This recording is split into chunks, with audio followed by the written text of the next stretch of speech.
of Rome Plan Commission, public hearing and regular meeting to order for Tuesday, August 8th, 2023 at 3:30 p.m. Item number 2 is a roll call. Baker, Dilge, Jamadi, Capel. Commissioners Williams and Wiesinger are excused. Also present is and Commissioner Janzik, unless he thinks it's going to start at 4 o'clock. So maybe he'll join us later. Maybe later. Also present is Town Administrator Jamie Gebert and Town Attorney Nick Flanagan. Item number 3 is to certify the posting of the meeting. Jamie? Okay. The agenda for the August 8th Plan Commission meeting was posted at the following locations on July 25th, 2023. The Rome Municipal Building at 3:42 p.m., Quick Trip at 3:49 p.m., Nakusa Port Edward State Bank at 3:42 p.m. It was emailed to the Wisconsin Rapids Tribune at 2:36. It was emailed to the town website at 2:38 p.m. And the legal notice for this meeting was printed in the Wisconsin Daily Tribune on 7/25 and 8/1. Thank you. Item number 4 is to approve the agenda. Is there a motion for that? I make, oh, okay, and I'll Motion- second. Motion by Bill, second by Diana. Is there any further discussion? Hearing none, then all in favor say aye. Aye. Aye. Opposed? Motion carried. Item number 5 is the citizen comment portion of the agenda. Do we have any cards? There are no comment cards received. Okay. For those of you in the audience, Jamie kind of explained this already, but 5A, the commission will also take comment from the public on agenda items as called by the chair, but not during the citizen comment portion. Please note that once the commission begins discussion on an agenda item, no further comment will be allowed from the public on that issue. The next section is no action is going to be contemplated except possible referral to a future agenda. Number 6, information updates, recent correspondence, current events, and announcements. Does anybody have anything that they need to bring forward? I don't. No.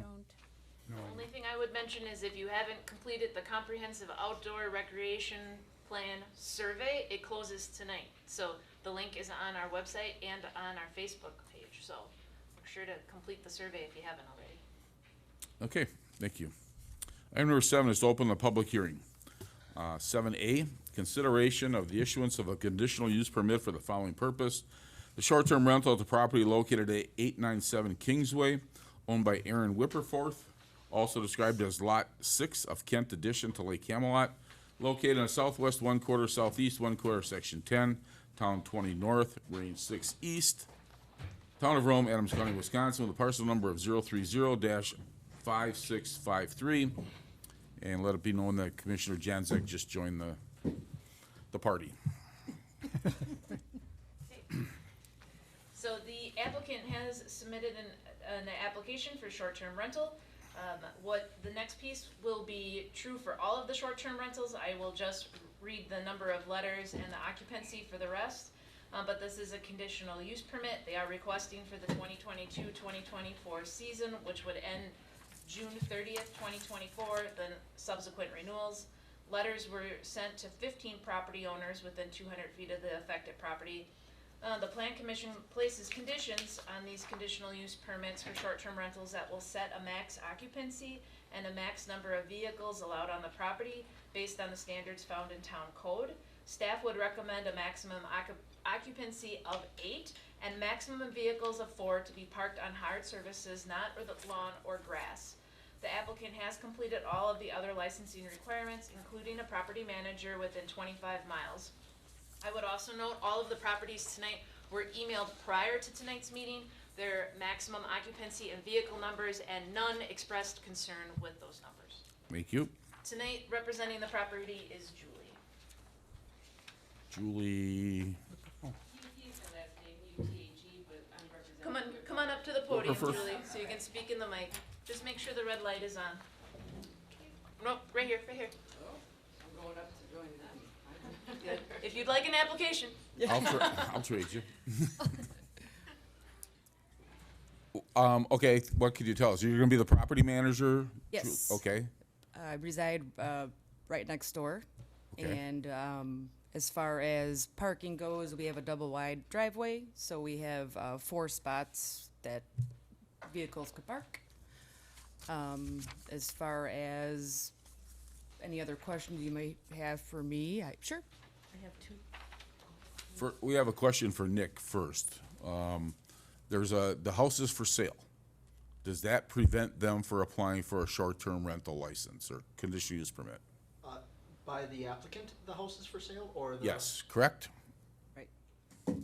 Okay, and then I guess my question is, are there, like, are they going to, like, short-term rent this during the time period when they're trying to sell the home, or what exactly is the intention of the applicant in that regard? Because I think it could be built into the term. I know the term request is indefinite, but we can build some of that into the term, but I think we need to understand better what the intent of the applicant Do you is. know, ma'am? Sure, the intent for the short-term rentals to cover the investment cost. However, we're getting through this process first in order to move on forward with short-term rental in the instance that we do take it off the market. It was expressed to the property owner, and I believe to Julie also, that the conditional use permit has not traveled with the property owner. If they would to sell this property, it would need to return back through this process. They'd have to start the process over. Do we need to put that into the conditional use permit? No, Or is that just the term of the conditional already use known? permit is indefinite for the property owner, the way that they for are. the property Yeah, owner? just make So sure you- should the sale occur, it's automatically void? Just make sure you build that term into the. That's what I'm asking. okay. You should do that, yes. Right, because as Nick Right. stated, it's applied for as indefinitely. Right. Yeah, So but your upon sale, findings- it would terminate. Your findings of fact say the term of the conditional use shall be indefinite as long as the current property owner holds a Town of Rome short-term rental license. And if they would sell that property, they would no longer be the current property owner, and they'd have to start the process anew. And we've had that happen, I mean, you've seen some properties 3 times. So understanding that, I see that the address is next door. I just thought it was probably important to hear what the intent was, because, are they selling it to a family member, and they're going to continue to utilize the short-term rental? I think as the findings of fact is drafted, now that we've heard clarification from the applicant, it would be acceptable to have it worded as it is. Diana, do you have another question? Yes, there is a trailer parked in the driveway. Yes, that's gonna be moved actually the next couple of days. So that's just our personal trailer, which will be brought back over to our driveway, and sorted out by, Aaron Whipperforth. Okay, because 4 vehicles would not fit in there with that rather large trailer, okay. Any other commissioner questions? No. Is there anyone in the audience that has any comments they'd like to make regarding the property at 897 Kingsway? Okay, thank you. Thank you. 7B, consideration of the issuance of a conditional use permit for the following purpose. The short-term rental at the property located at 1507 Council Hill Trail, owned by Richard and Linda Pentek, also described as Lot 22 of Bowstring addition to Lake Arrowhead, located in the southeast 1/4, northeast 1/4, section 14, town 20 north, range 5 east, town of Rome, Adams County, Wisconsin, parcel number of 030-2931. Jamie? Letters were sent to 11 property owners within 200 feet of the affected property. You did receive tonight correspondence from one of the neighbors that was located on your desk. The staff would recommend a maximum occupancy of 12 and maximum vehicles of 6 to be parked on hard surfaces. All other things previously discussed would also be relevant for this short-term rental. Is there anyone here representing that property? Yes, the owner, Rick. Okay, Rick, you want to come up and speak to what your plans are there? And, My plans? well, obviously you want to rent it, but, I mean, is this a family property that you're just using for additional income, or? Yes, it is. My son had heart failure about a year and a half ago, and we're not coming up here that often, so my daughter works for Evolve, so she got me involved with Evolve, so which is rented out. Okay, I believe your property management is listed as Evolve, though I believe it's listed as a local individual. No, I wrote that in there. It's involved, and there's also the number from Evolve number in there. I wrote on it. Is that Mel? Mel's the assistant, he's my service, ma'am. Okay, so Mel is who's listed on your application as your property Correct. manager. Okay, But Evolve is the management people, which take care of the taxes which you receive directly from them. Okay. It took a long time to get through that. Any other things, Jamie, for the application? nope. Commissioners, questions? Do we have this letter read in now? Do we have it read at later? Or do we have it I- commented on? I believe that they are also here to speak if they would want to address that letter specifically. Okay, that would be wonderful. Then I would just suggest that we attach their letter to the application so that it's on record, and then we'll give them their opportunity to speak. Anything else you want to add, sir? Okay, commissioners, any other, Any other questions? you got a question? With regard to this letter that was sent, I do. Well, I think that those folks are here. What letter is that? This was a letter that was addressed to the planning commission from some folks that live on Council Hill Trail. Okay. Okay, any other questions of this gentleman? Okay, thank you. Okay. And apparently, ma'am, you're gonna speak in regards to this Yes, conditional please. use permit? Please. Feel free, please. Thank you. Good afternoon. Your name and your address, please? Sure. Afsane, also called Afi Hosseini Tabrizi, 1503 Council Hill Trail, Okay, Nakusa, and I think you know the rest. So I wrote this letter, and I will try to be brief, and I'll try to avoid the article numbers and everything, because I think you guys are already familiar with it. So this is a challenging letter for me to share, for I know my words cannot change the petition for a conditional use permit for the property located at 1507 Council Hill Trail, and you can see the rest of it on there. Many questions and concerns arise for myself and several neighbors residing on this cul-de-sac who were informed by mail of the potential conditional use permit for a short-term rental. Some of the questions are, and they have been answered, but I do think that it's good for me to have a personal voice, so maybe some people understand. Is there a cap on the number of short-term rentals allowed in the Lake Arrowhead / Town of Rome community? And I heard that there is no cap on that. correct. How can neighbors ensure that they are safe, protected from a variety of incoming short-term renters? And I believe it might show on your paper over there, I did highlight it in yellow, but going back to Article 3, General Regulations 360-9, the Town of Rome finds that there is a distinction between short-term and long-term rental uses. Long-term, 30 consecutive days, or that is a distinction 30 consecutive days or more renters, like owner occupants, by definition, tend to have a long-term interest in the property at issue and can be expected to engage in conduct and activities consistent with such interests. Consequently, the Town of Rome finds that the owner occupants and long-term renters are less likely to engage in conduct and activities that are contrary to the interest and purpose of residential districts. Therefore, single-family dwellings for long-term use are permitted uses in each residential district. Short-term use of property is similar to a commercial use, as demonstrated by the fact that hotels and motels are only permitted in the business district. This may only occur upon issuance of a conditional use permit. I'm interpreting this as somewhat of a discrepancy.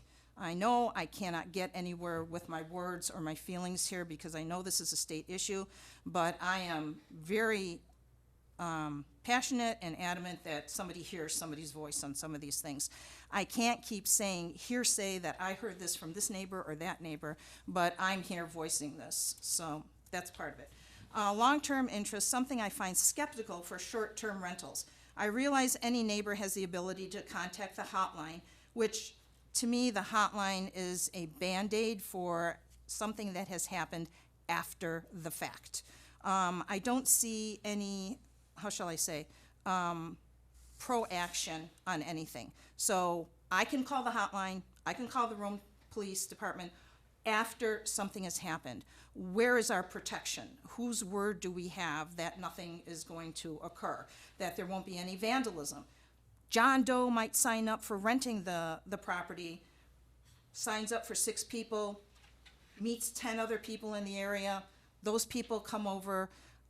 I don't want to be a Mrs. Kravitz, looking out my window at all of these things. But those other 10 people who might damage my property, a neighbor's property, what recourse do we have? Yes, call the hotline, call the police, again, after the fact. Concern for the haphazard and reckless driving down Council Hill Trail. In reality, calling the Roman Police Department for each car each time this happens points a finger at us as neighbors as a nuisance. How do we deal with this? Most of us decided to move into this community for the aesthetics of the natural environment, activities, and peace and quiet. Peace and quiet is not what we experience when there are large groups. I've seen many cars there parked in the driveway as well as along the ditch. I understand people are here for rest and relaxation, partying, etc. But you know what? Where's the support, consideration, and concern for surrounding neighbors? At this point, there is none, as I see it now. Let's see. Also, upon reading Chapter 234, Licenses and Permits, I'm truly beginning to question who is valued in this growing community. A community that is striving to embrace changes, which I am there for that. I do think you need to change. We're humans, we're a living community, we do need to change. But not everyone is necessarily listening to the people, and this is why I'm here, listening, when a lot of people just hear what we have to say. I think there's a big distinction between the two. The intrusion of a short-term rental is not what some neighbors on Council Hill expected. Long-term interest, something I find skeptical for short-term rentals, as I mentioned before. And you are already aware that this has been happening for more than a year. So there have been rentals prior to this date here. There were rentals or people there July 2022, August 22, and October 22. Other dates, unfortunately, I don't, Post-it notes get lost. I don't have them. I'm curious also how Lake Arrowhead lines, that publication that we get, section of restrictions number 5 states, no business can be run on any residential parcel. Again, is that reflected back to the conditional use permit? I don't know why these things are listed on there if they don't have a meaning, because there is no addendum to it that says, there's nothing that says that you can't do this except for X, Y, and Z. Who takes precedence in situations where the short-term rental is located? Looking as if the surrounding homes around short-term rentals are left in the ditch. By no means am I striving to be vindictive, but no one wants to stand and have their voice heard when they are passionate about a topic. This topic concerns my family and myself. In this case, there is the added voice of the good neighbor and good citizen towards my surrounding neighbors. One of the worst environments for a community is the state of dissension. There is no growth or future in this. I'm not aware of how many short-term rentals there are versus owner-occupied properties and long-term renters. For the point of supporting the entire community and gaining more insight and foresight, it might be feasible to create a survey and ask the community what are their thoughts.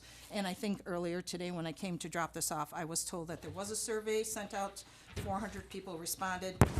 I'm sorry, I don't remember that occurring. So thank you for allowing me to share this with you. So I understand that this is a state situation. If it comes to it, I have no qualms. I can't do anything, but I can, again, be a voice on the state level for this situation. So, thank you very much. Thank you.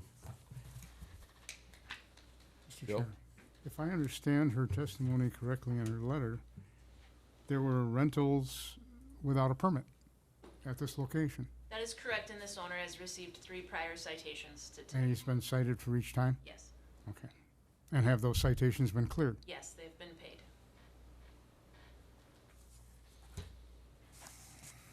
I believe all through our municipal court, all 3 of them are now? Okay. Anyone else in the audience want to speak regarding this conditional use permit application? Sir? Please step up.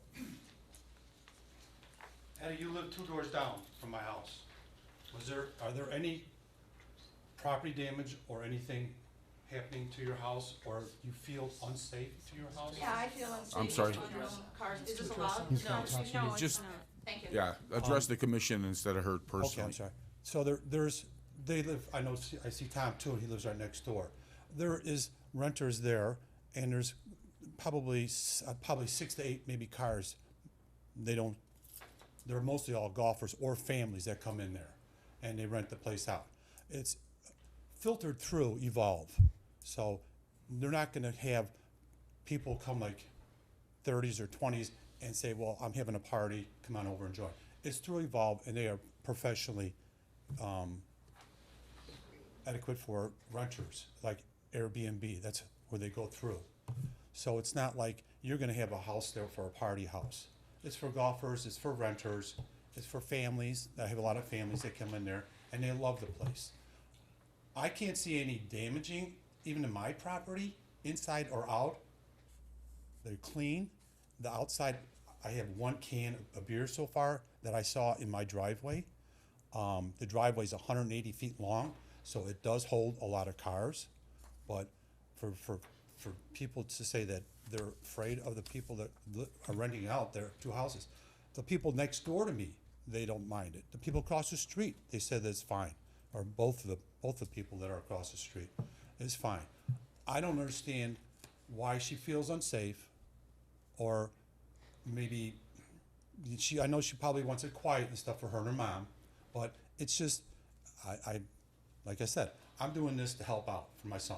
So, it's through a system, and my daughter works for it. I thought it would be the best for it.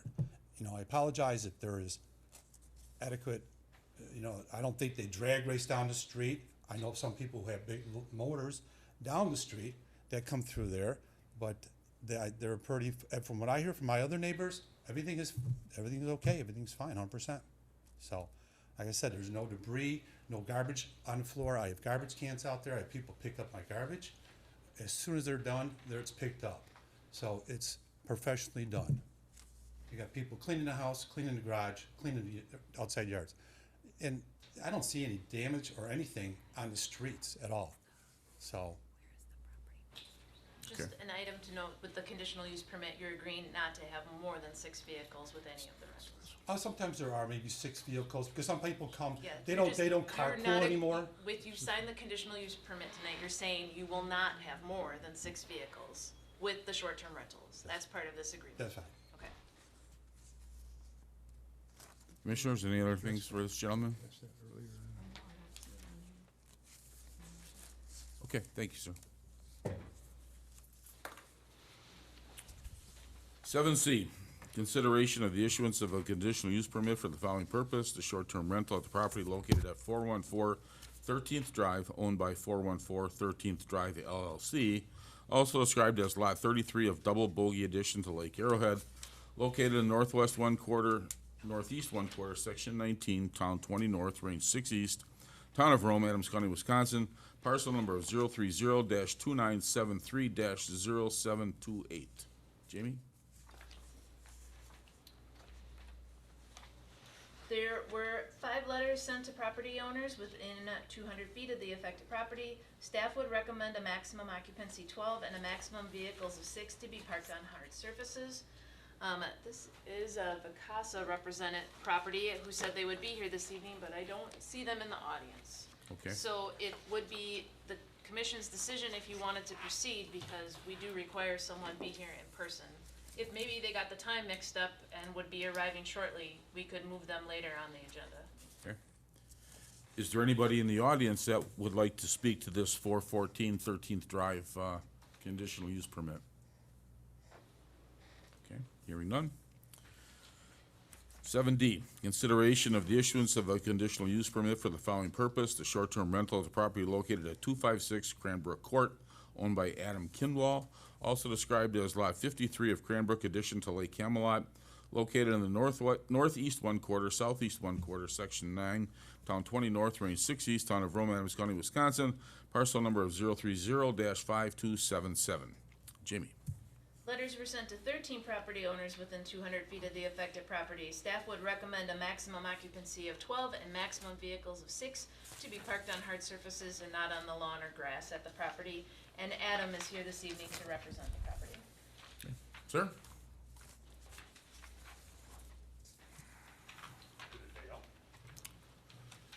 You wanna just fill us in what your intentions are, or what's happening, and, My friend and I have been looking in this area. Basically, we kind of started visiting friends who own a lake house up on Sherwood and kind of fell in love with the area. So we wanted to buy a house that we could basically use, a few weeks out of the year, and then basically kind of supplement that cost by short-term renting during the other times. okay. And everything, Jamie, is in order as far as the property manager and stuff?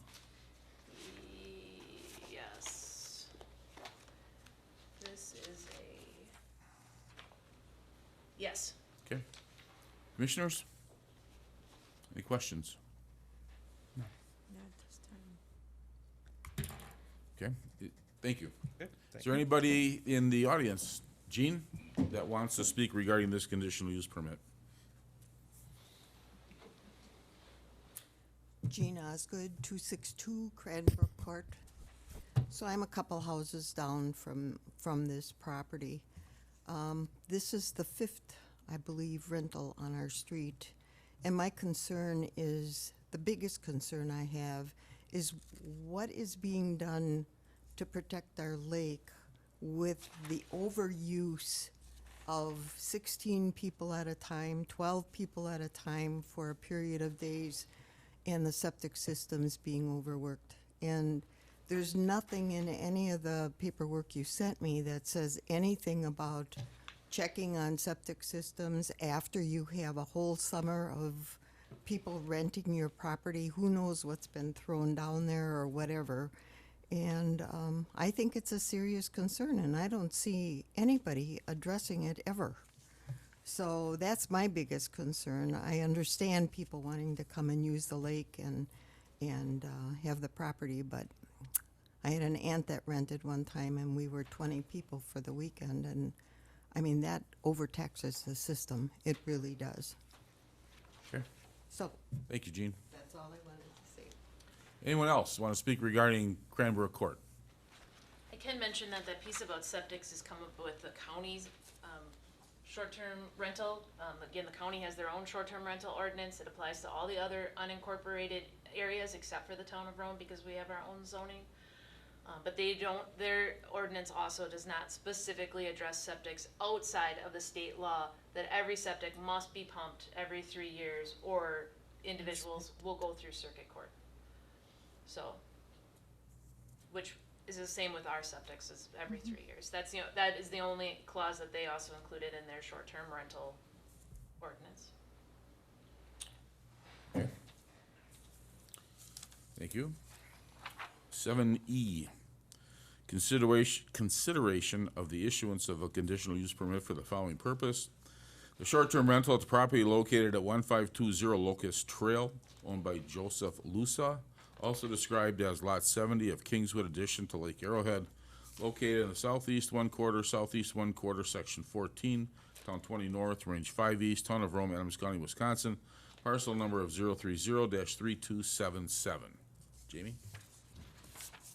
I just heard the front door open, and I'm wondering if it's someone to represent the property, so I'm slightly stalling as I'm talking. And letters were sent to 14 property owners within 200 feet of the affected property. Staff would recommend an occupancy of 12 and maximum vehicles of 6. And there isn't anyone here right now for this property, so I think we could skip it and see if we make it to the end of public hearing and if someone's here. Okay. What's the zoning on this one? This one is Lake District. This is also Lake District.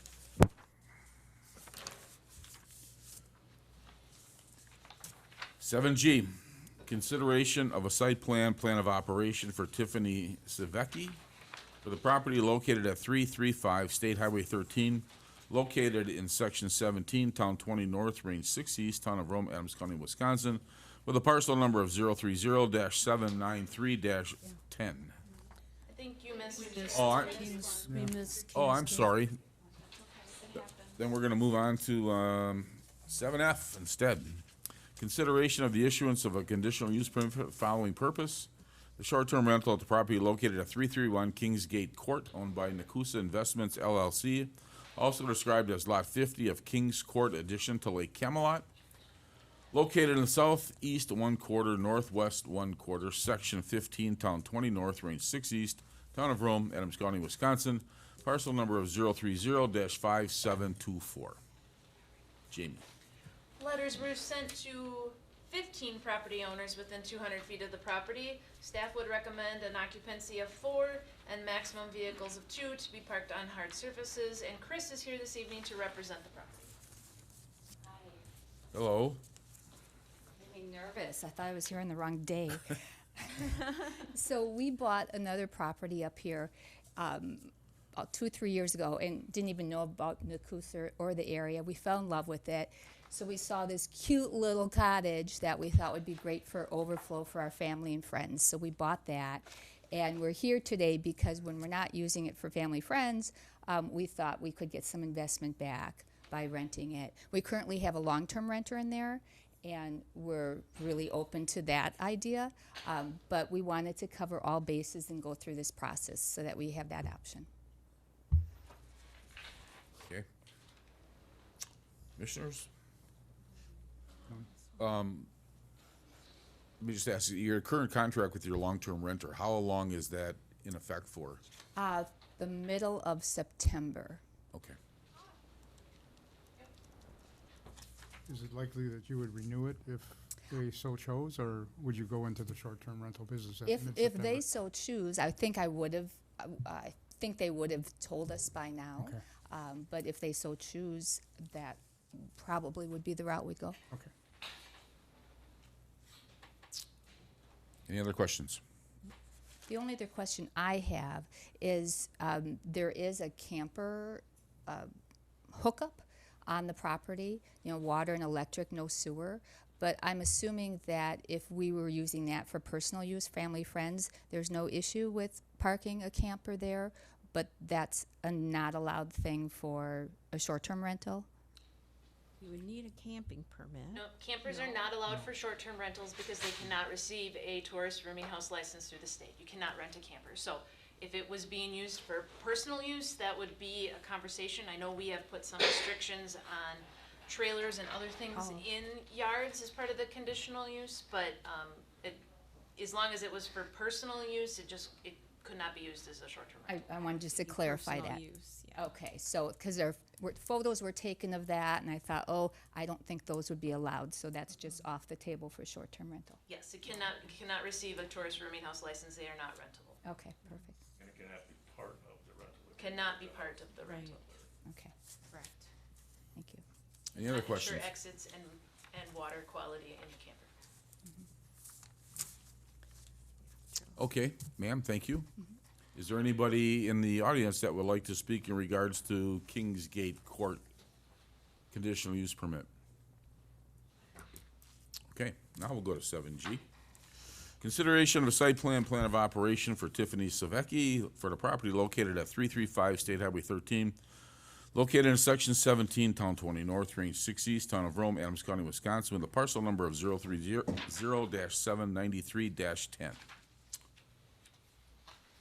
So this would be for a site plan of operation at 335 State Highway 13. There were 11 letters sent to property owners within 200 feet of the affected property, and this site plan of operation would be for a beverage catering business. So, I was here before. Hi again. Welcome back. Obviously, Arrowhead with the restrictions, with the new house. So, I found the next option. Obviously not ideal because I can't load trailers and take care of things at night after kids go to bed. But now I just cart them with me and they help me. So I found a commercial space to put the business in, right off of the highway. And you're gonna be in a part of that MPB Builders building, I believe? Yes. It's a good space for it. Yeah, it was really a great option. Honestly, I probably should have done that a couple of years ago.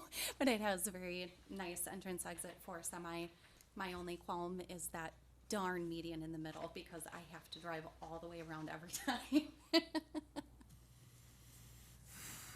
Any other, so then the plan of operation that she submitted before will still be valid with just a different address, I'm assuming? Emily had me submit a new site plan. Yeah, there's a new site plan in the packet Okay, and a new questionnaire in the packet and sign off. Yes. did see that. Okay. Yep. And this would go, this would also need, town board approval, which would go next week, Thursday. Any other questions from any of the commissioners? Anybody in the audience have any comments or questions regarding this site plan and plan of operation for this young lady? Okay, thank you.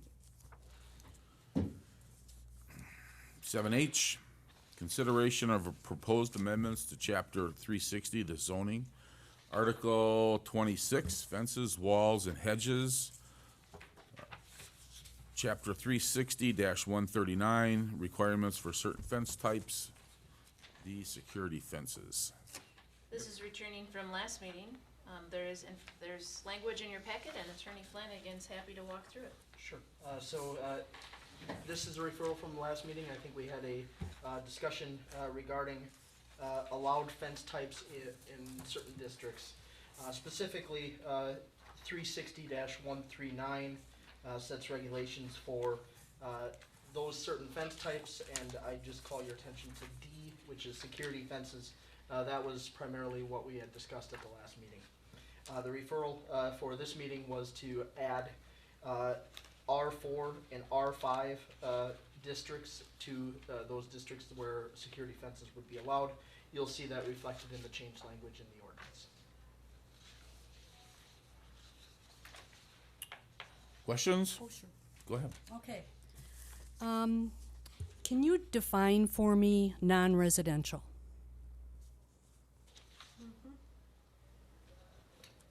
Sure. So, let me get the ordinance out, because I think we have the definition in our zoning ordinance. So, Okay. if we don't, then it would be everything besides our districts, but I realize Lake District Okay. would be the question that would come. Well, we have the Lake Amenity District. Is that considered non-residential? And if it is, would they be entitled to put security fences with barbed wire in there? That's the crux of my question.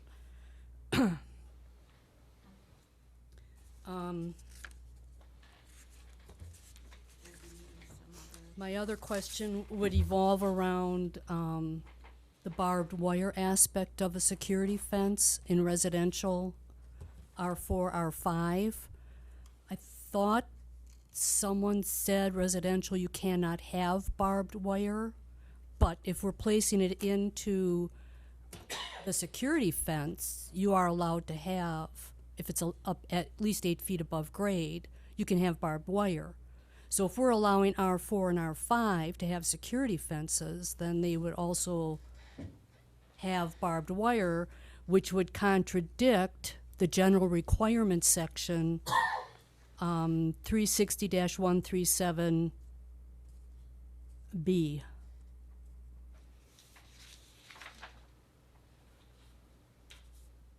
We went through that. Would with it? Mobile sighting.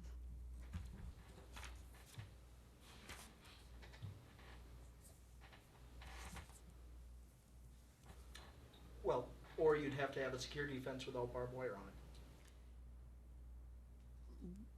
Right. Well, but now we're allowing It gets you a higher fence, is really what it would get you. and barbed wire, potential for barbed wire in a residential be. district. I don't think with B, that would be. You're saying that R4 and R5 under D would be able to have a security fence. A security fence would be greater than 6 feet with the potential for 4 strands of barbed wire on the top.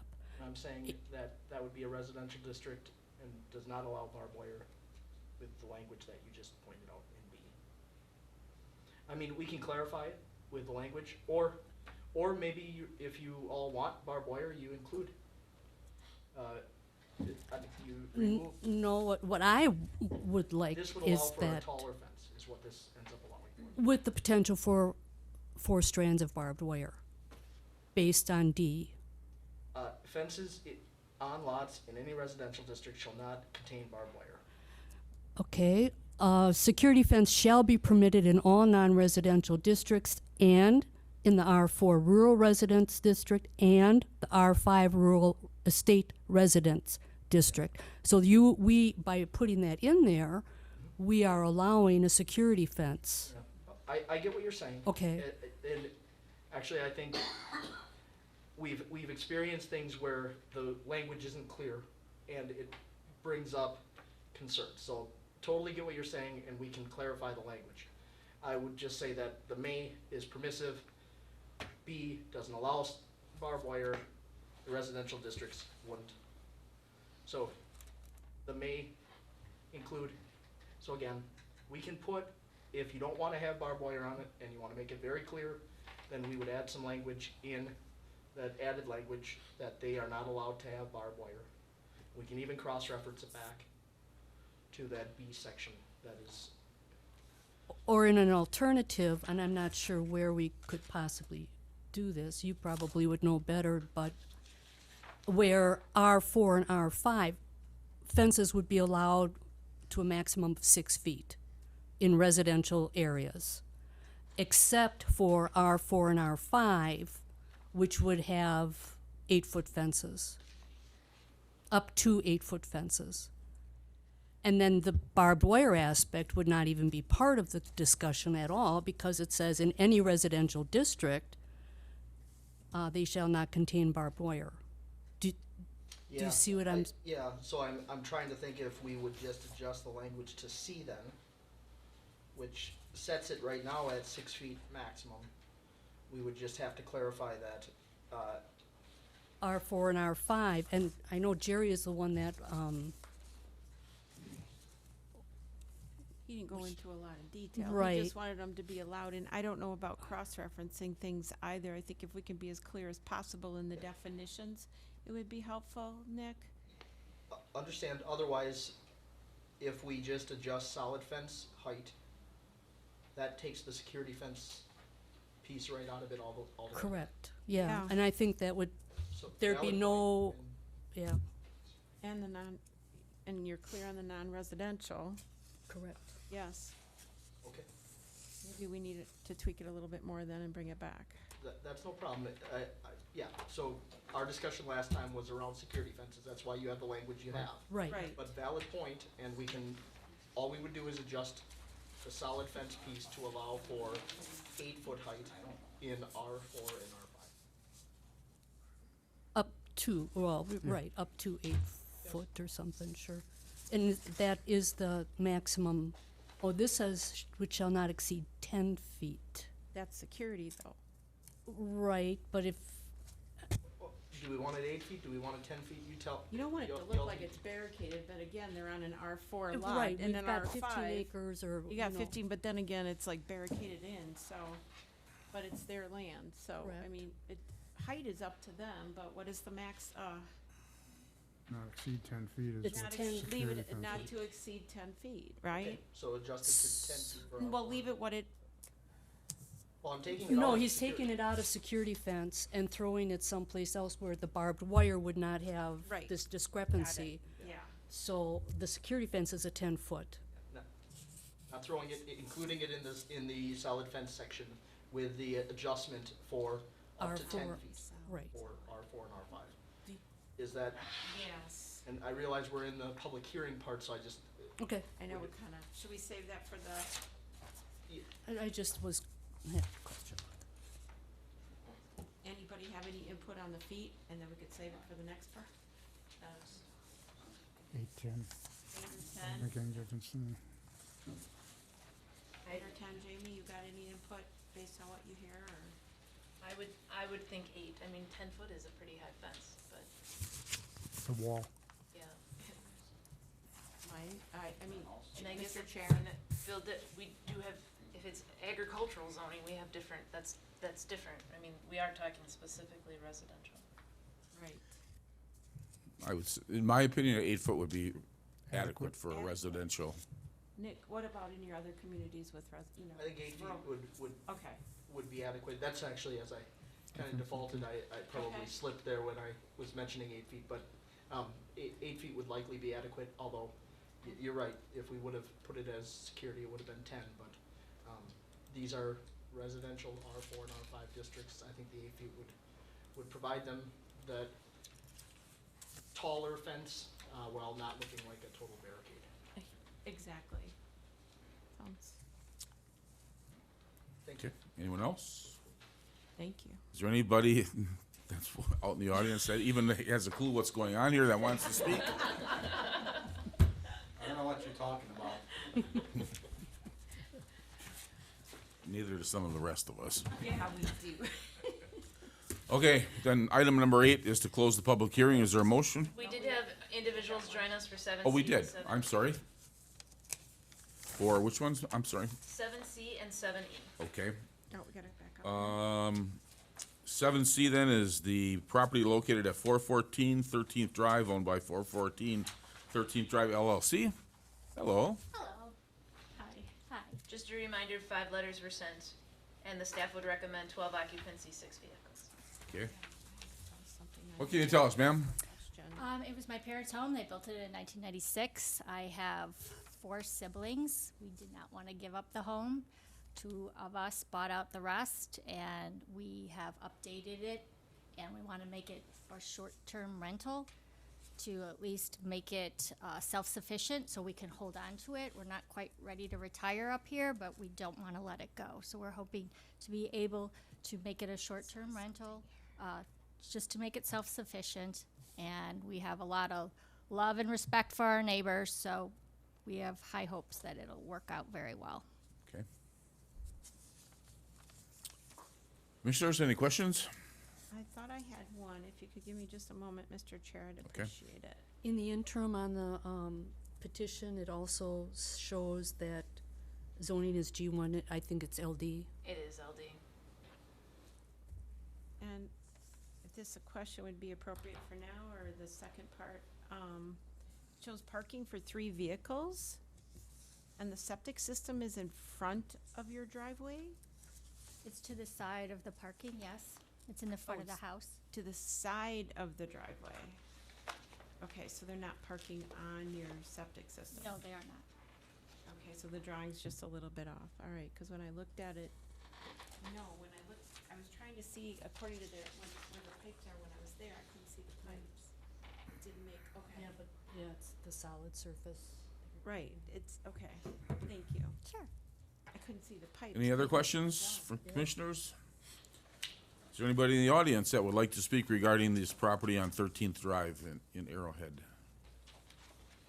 Okay, thank you, ma'am. And we have somebody now from Locust Trail, That's correct. 1520 Locust Trail, Joseph Lusa. And this will be Stephanie from Vacasa. Again, reminder, letters went to 14 property owners. We're recommending a 12 occupancy, 6 vehicles. What is his property address again? 1520 Locust Trail. Okay. Anything you can tell us in regards to this piece of property Owner just is using you haven't it. told us in the past? No, occasionally they'd just like to share it with others. Okay. Commissioners?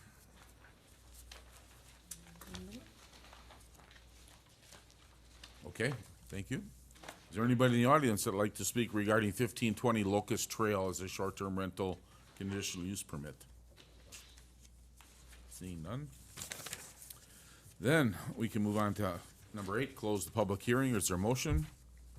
So move. Second? Motion by Lori, second by Diana to close the public hearing. Is there any further discussion? Hearing none, then all in favor say aye. Aye. Opposed? Motion carried. The next section is to discuss and possible action on the following items. Number 9. You okay? Yep, we're good. Okay. Discussion of possible action regarding the meeting minutes from Tuesday, July 11th, 2023. Everybody's seen a copy of them. Is there a motion to approve? I'll move approve. I'll second it. Motion by Bill, second by Paul to approve the minutes from July 11th. Is there any further discussion?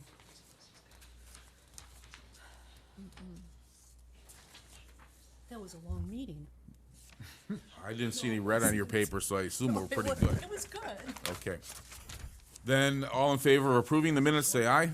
Aye. Opposed? Motion carried. Would you let Emily know that her last minutes were approved without change? Item number 10, discussion of possible action, consideration of the issuance of a conditional use permit for the following purpose. The short-term rental at the property located at 897 Kingsway, owned by Aaron Whipperforth, also described as Lot 6 of Kent Addition to Lake Camelot, located in the southwest 1/4, southeast 1/4, Section 10, Town 20 North, Range 6 East, Town of Rome, Adams County, Wisconsin, parcel number of 030-5653.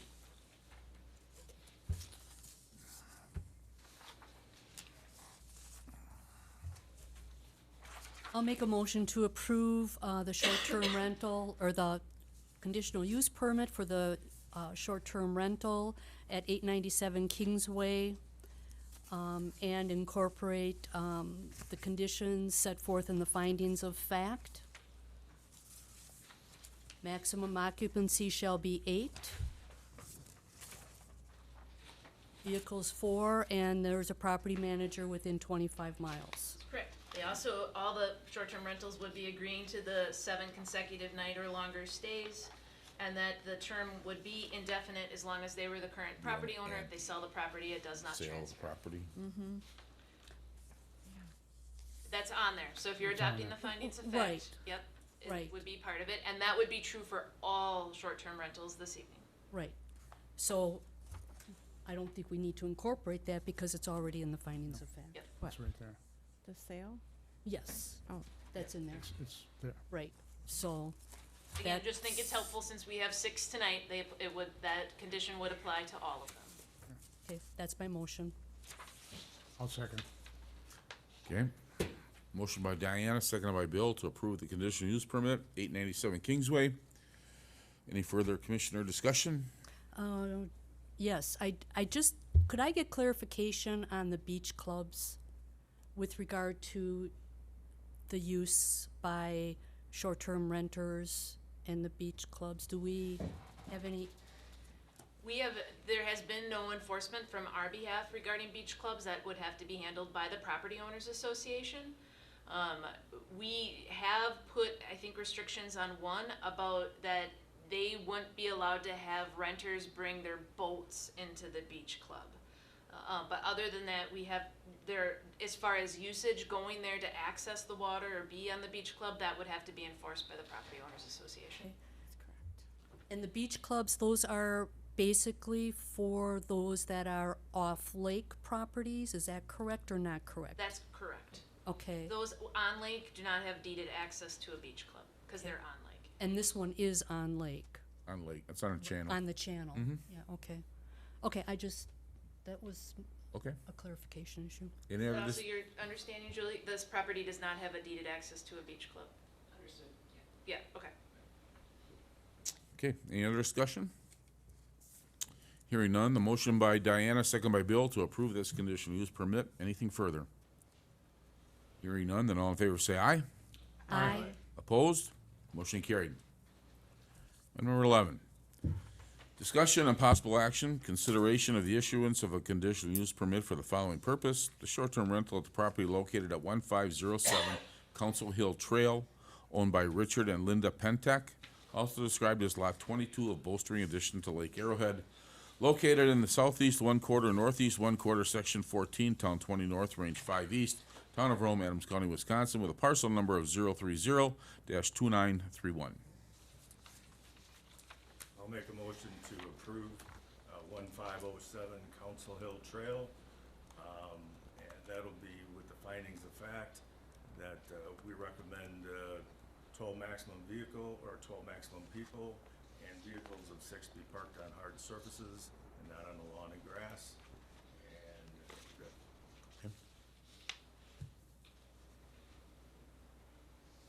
And we've already incorporated the letter into that file? If not- Yes. Okay, Okay. I'll second it. Okay, motion by Paul, second by Bill, to approve the conditional use permit for 1507 Council Hill Trail. Any further discussion? I have a question with regard to the packet that the property owners get that is to be left in the property with regard to the ordinances and other things. Is that part of the short-term rental aspect of it, where they must have that in the property? It's part of the ordinance that they have an informational piece. We do not provide them a checklist on what all to provide. We do give them, as part of their license, it's listed the major ordinance items, like fireworks, unattended fires, noise, and their vehicle and their occupancy is printed right on that license, along with the reference to where it is in town code. So that we are providing them as part of their license package. And then we do ask that they have an informational packet, but all of the things that are in there might vary depending on property. With regard to an additional restriction, do we do anything with regard to the tenants that are gonna be occupying the property? If we're limiting it to 6 cars, do they have do they keep track of the license plates of those cars that are there for that term to provide to the town of Rome if at any time, or part of their short-term rental, or can we be part of a conditional use permit? I think that would be difficult to track license plates, and I'm not sure who would take that information or where we would keep it, especially if you did it for all short-term rentals. It would be a lot of information, right, that we wouldn't necessarily be using unless we would have had an issue. I would say that the number of vehicles is a zoning item, so if you contacted the hotline because there was too many vehicles, that call is gonna be sent to the town and followed up with the property owner. That one would not be escalated to the police department because it's not a safety concern. Immediate safety concerns are escalated to the police department immediately. Unattended fires, fireworks, noise complaints, things that would be safety issues. But that one would come, a recording would come to the town, and it would be followed up with the property owner. To be a little more proactive in something like this, especially with the number of, it's a higher occupancy type of a short-term rental, and the concerns of the neighbors with regard to the number of vehicles, could we make that one of the conditions of the property manager upon check-in, or whatever the policy is with regard to the owner and the property manager, that they get the license plates of all vehicles that will be on the premises during that short-term rental?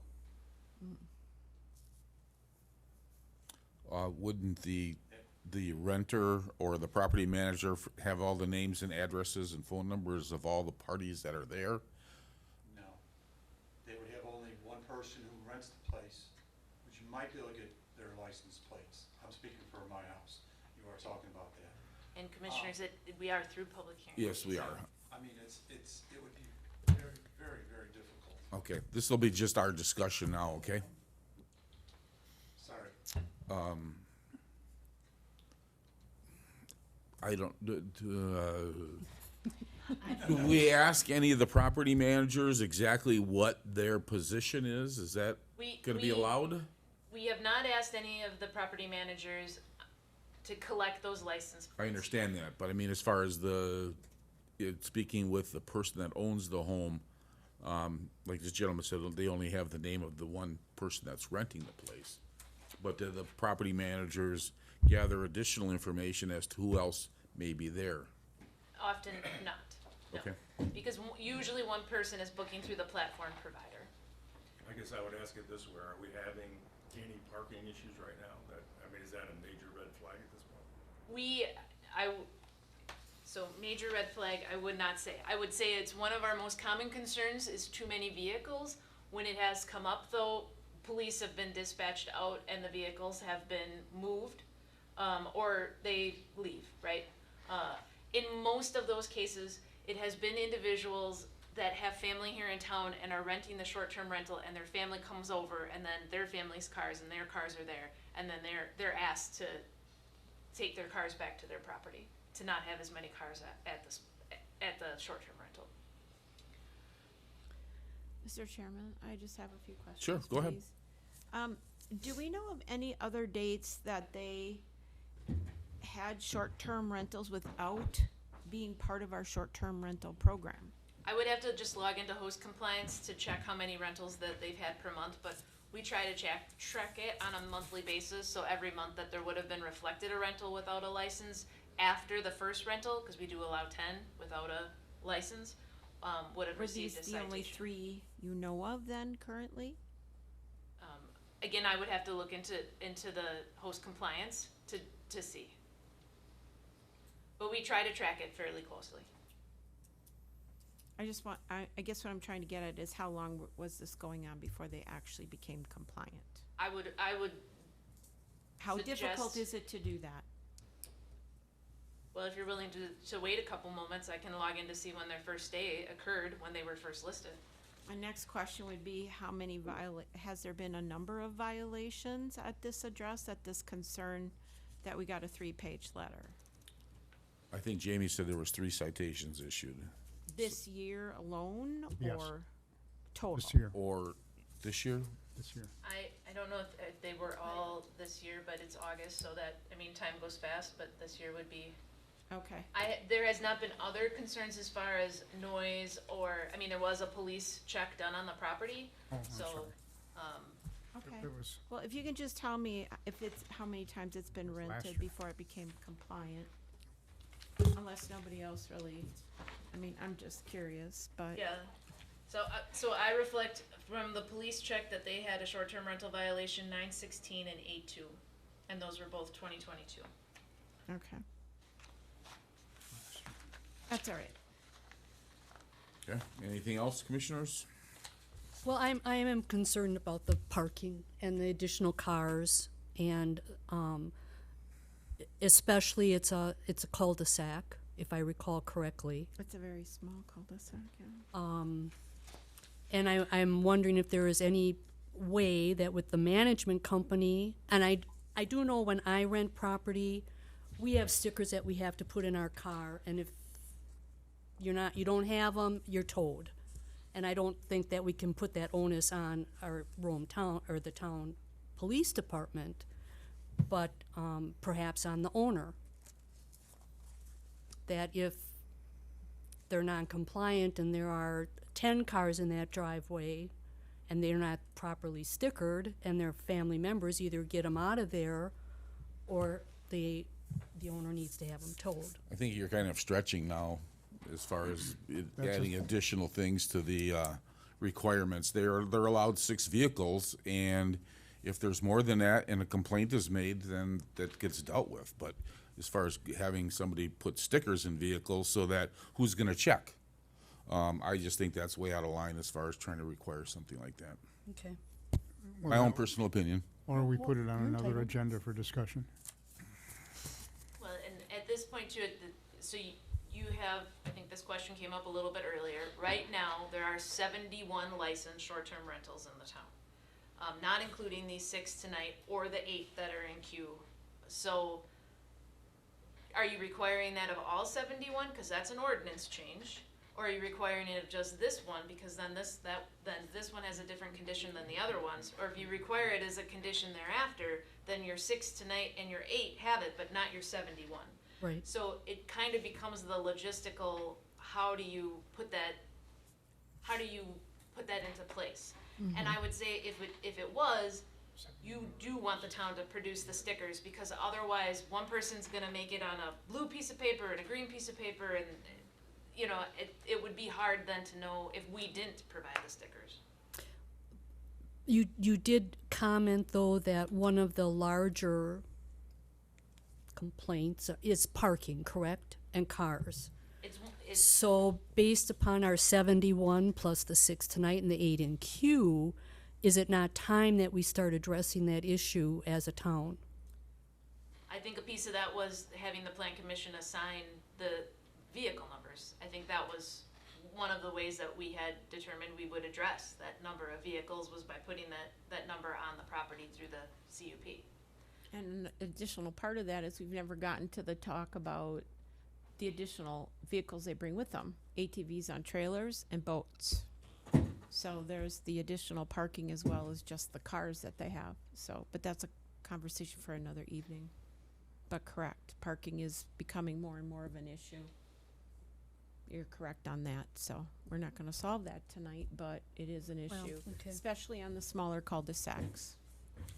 And I'd have to look back in email, but I would say in host compliance through the summer, I mean, this year, I've probably gotten 5 calls, right? So, I would say 2 to 3 are parking and 2 to 3 are just individuals being on vacation. And that's in total for the whole, That's in total. so let's say 70 rentals times how many weekends Yeah. and small percentage at the end of the day. Right, and that's the hotline, that's not individuals that may have contacted the police department directly because of something that was considered a safety concern, but, that's through the hotline. This number seems to be holding though. It's kind of like fluctuating. We've lost some, we gained some, we lost some, we gained some. So it's kind of holding right in that, because last summer we were right around 83, 82. So it's kind of holding. It's in a holding pattern, I think. So I think the market's going to maybe adjust itself. I don't know, but we'll see. But again, the parking is a very valid concern on these smaller cul-de-sacs as more and more are signing up. So we should look at it definitely. But thank you for pressing the issue, but, right. it's But- more than- Okay. Those are. all- Future agenda? Oh. Probably. So the motion's been made by Paul, seconded by Bill to approve this conditional use permit for 1507 Council Hill Trail. Anything further? Hearing none, then all in favor say aye. Aye. Opposed? Motion carried. Number 12, discussion of possible action, consideration of the issuance of a conditional use permit for the following purpose.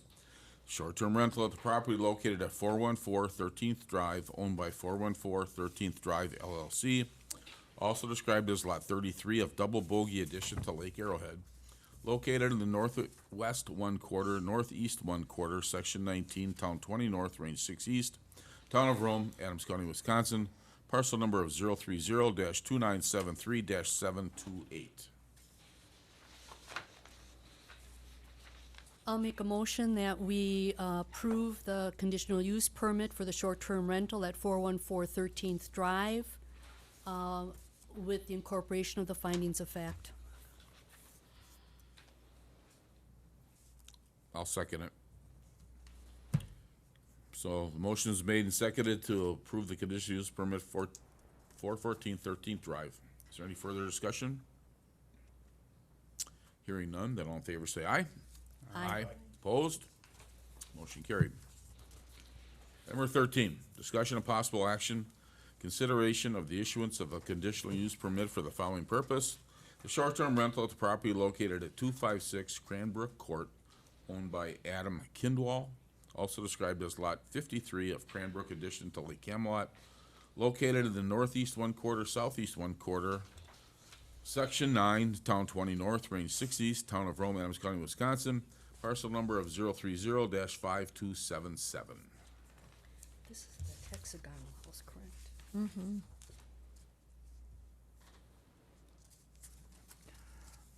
I'm on approval, and then I have a comment.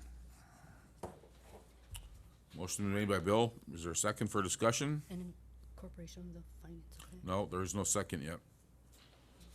So we need a second for discussion. I'll second it for discussion. Bill?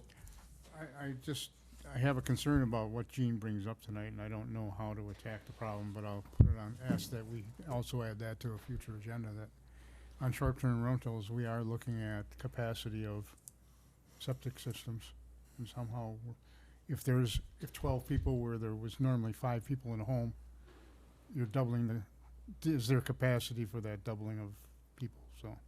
I think I don't know the answer to the question, I don't know how we go about it, but I think we need to look at it. I don't think there's anything we can do about it. The county has their policies, and the town of Rome has the Tri-Lakes Sanitary District, and they're inspected every year, or every year Every after, so 3 many years. years after Every 1992. 3 years, they're Yeah, pumped. every 3 years.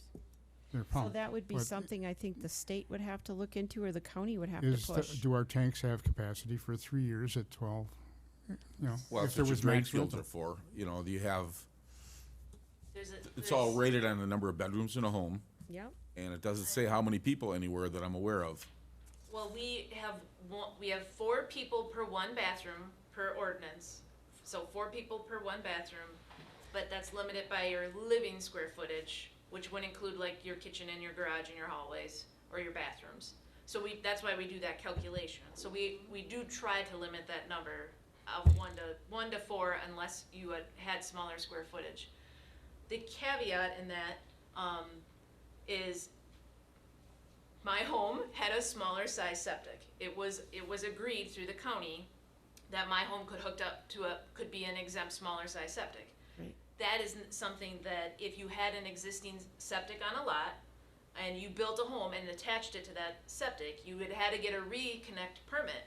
But there would be no way without us going to the county to check the property file if that was true for a home. We'd have to do those individually, which is the logistics of that would be, we don't have the staff to do the logistics of that. So we are assuming that every house would have the appropriate size bedroom tank capacity, which probably is true after 1990 or 2000s, but homes prior to that, probably not. So prior to 1992, homes that are older than that have a certain requirement for inspection. Those built after 1992 as part of Tri-Lakes are inspected every 3 years, correct? Both are inspected every 3 years. That's state law. Okay. Both are inspected, and whether or not the property was used, the tank needs to be inspected and pumped every 3. There. Right. So we can't change that. We're not in any shape or we have no ability to change any of that. And that's enforceable through circuit court, so. Yeah, and I know the conversation did come up when we were putting in place our short-term rental license ordinance, and as Jamie had mentioned, part of where we resolved this, because of all the comments that were just made here as far as what we can enforce and what is required by law, was to set that maximum occupancy calculated Okay. on those bathrooms. So it was absolutely a discussion at one point, and the way we resolved it, to find some middle ground, if you will, was to set that maximum occupancy calculated off of bathrooms and square footage of living space. Because isn't that also part of the Uniform Dwelling Code, is that when a home is built, they're required to have a certain size septic tank? So a newer home is required to be built to a certain size and have, Yes. I mean, they're supposed to have a certain size In the code. tank Yes. for the number of bedrooms, assuming they'll have a certain number of people living in that home, correct? That is correct. For new construction, that is correct. Yeah, and I would then, on a similar note to the UDC comment, when we did set those regulations, it was in consultation with our building inspector, and that's why we put the living space and got clarification from him bathroom on those space, yeah. considerations and concerns. Okay. And so that was definitely a lengthy review process to set those standards with that in mind and those concerns noted. Okay. Thank you. I have a question with regard to the definition now of hard surface, not on lawn grass. What does a hard surface entail? Could be gravel, could be blacktop, but could not be grass, could not be lawn, could not be just disrepaired lawn. Okay. Sand? That wouldn't be a hard surface. Okay. I'm questioning the hard surface on the outside of this garage for the parking. To me, it looks like a grass, sand kind of a thing with maybe a little gravel in there. So I'm not sure if it qualifies for a hard surface. I'm wondering if this should have been brought up during the public hearing, I'm sorry. and you're passing pictures around that nobody else gets to see. Sorry. Well, here, To be able to give the homeowner or the person that's applying for the conditional use a chance to address the issue. well, I'm questioning the hard surface for the parking. Nick? Just a general comment, I think the hard surface question is valid in that it is referenced on the findings of fact, which is, I'm assuming, part of the motion or might be part of an amended motion. And so it is noted in the findings of fact, and so it would be a valid thing to at least consider what that is, and if you want that worded the way it is for this particular property. It does look like gravel with grass growing, like, gravel with, when you go out and look at the property, like gravel with grass growing through it, but I think the other piece of, I mean, with putting in that condition, you're also stating to the owner who's here, it has to be a hard surface, and there's a feeling that if there's grass growing through it in excess, that's not a hard surface, and we would ask that that would be a hard surface before rental. Which could be gravel, but wouldn't be sand. But it could be gravel.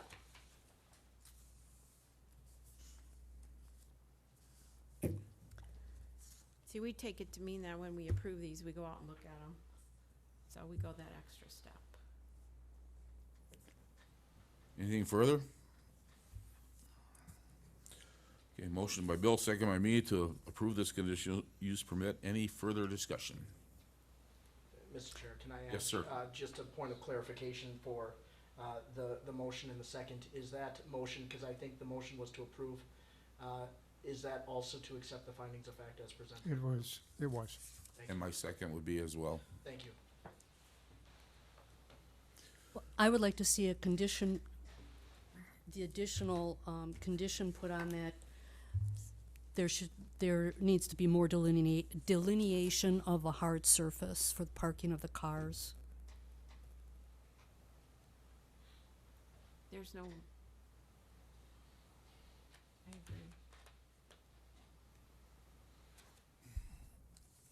This was brought up earlier when I asked about the. Well, there was a. Okay, Bill, do you want to amend I'll amend it to include your that motion item. to include, The more valid explanation of the hard surface. A more appropriate explanation of the hard surface. but are your amendment is forcing the homeowner then to make additional steps to make it a hard surface?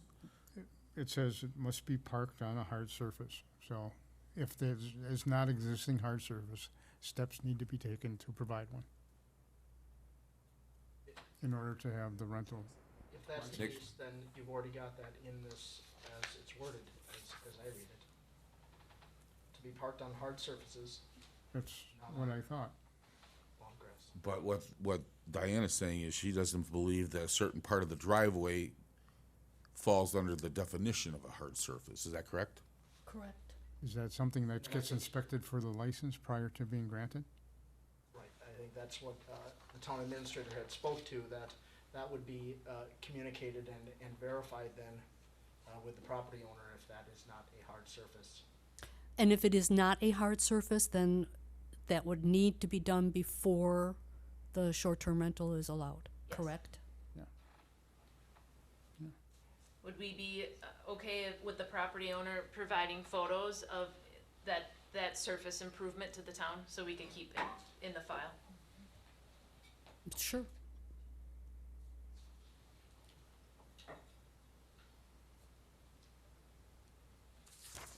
So your amendment would to allow the inspection. I don't believe there needs to be an amendment. I think the Okay. First and second will carry. All right, so the motion made and seconded. Is there any further discussion? Then hearing none, then all in favor say aye. Aye. Opposed? Motion carried. And number 14, discussion of possible action, consideration of the issuance of a conditional use permit for the following purpose. The short-term rental at the property located at 1520 Locust Trail, owned by Joseph Lussa, also described as Lot 70 of Kingswood addition to Lake Arrowhead, located in the southeast 1/4, section 14, town 20 north, range 5 east, town of Rome, Adams County, Wisconsin, parcel number of 030-3277.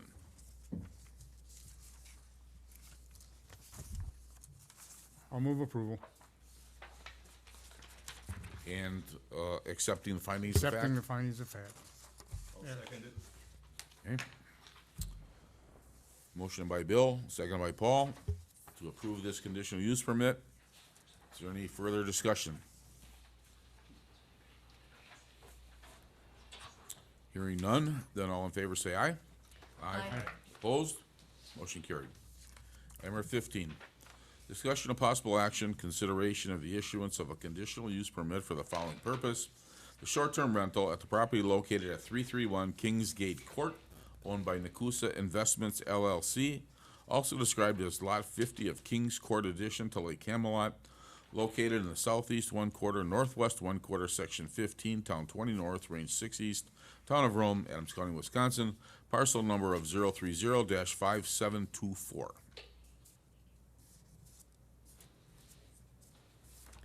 I'll make the motion to approve 331 Kingsgate Court for temporary permit, and that's based on 4 people maximum and 2 vehicles for parking, and the findings of fact in general. Can I just ask you to, I think you had said temporary permit? Can you just clarify that? Change it to conditional use. Conditional use, I'm sorry. Thank you. Thank you.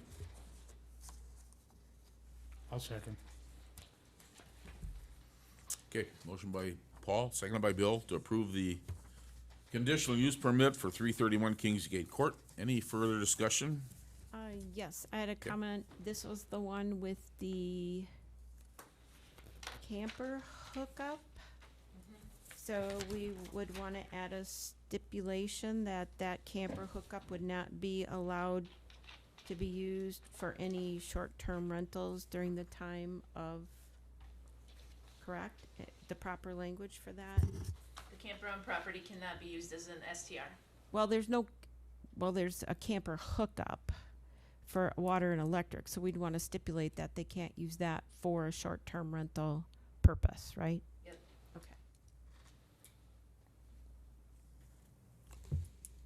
Okay, so the motion is made and seconded to approve the conditional use permit with the condition that the camper. Well, so that was suggested so that you'd Oh, want okay. to ask if It will. your I'll You second. want accept- to amend I'll sec- your yep. original, and Bill, you want to amend your second? The camper Then we have to hookups. do that on all of them coming forward, No, I mean, they indicated that there's a camper on the property. so we'll take that as Yeah, so, a specific case. yeah. Okay, yep, I'm good. Okay. All right, any further discussion? Hearing none, then all in favor say aye. Aye. Aye. Opposed? Motion carried. Item number 16, discussion and possible recommendation to the town board, consideration of a site plan of operation for Tiffany Savecki for the property located at 335 State Highway 13, located in section 17, town 20 north, range 6 east, town of Rome, Adams County, Wisconsin, parcel number of 030-793-10.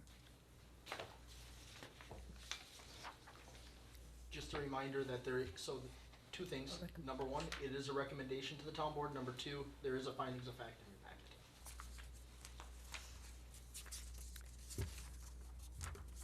I'll make the recommendation to approve with the findings of fact. I'll second. Motion is made and seconded to approve the recommendation to the town board for the site plan and plan of operation. Is there any further discussion? With the findings of fact, right, you said? Yeah. Okay. Hearing no further discussion, all in favor say aye. Aye. Opposed? Motion carried. Item number 17, We'll be bringing that should we back. just amend, or just table that, Nick, to a future agenda? Unless there's anything else that anybody would like to say, otherwise I appreciate the feedback and we can bring it for the next meeting. Sufficient, commissioners? Okay. I do have one question, though, with regard Go to ahead. the difference in the materials from a security fence to if we were to move it anywhere else in the definitions or in the ordinance. Should we also be looking at what type of fence? Because a security fence has, where's my But fence? I think, so maybe this is a good opportunity just to recap what I understand I'm to bring for the next meeting. The next meeting, you would see the language that was added gone. You would see an adjustment to solid fence, so we're not talking about security fence anymore for R4 and R5. The adjustment to solid fence to allow for the maximum height of that solid fence to be 8 feet for R4 and R5. That was my understanding of what the plan commission is looking for. I didn't catch the solid fence, was that a? Well, the case? solid fence is the fence type that was already allowed, but it set the maximum height to 6 feet. This adjusts that to 8 feet for R4 and R5. So it just allows for a taller fence to be used in those R4 and R5 districts.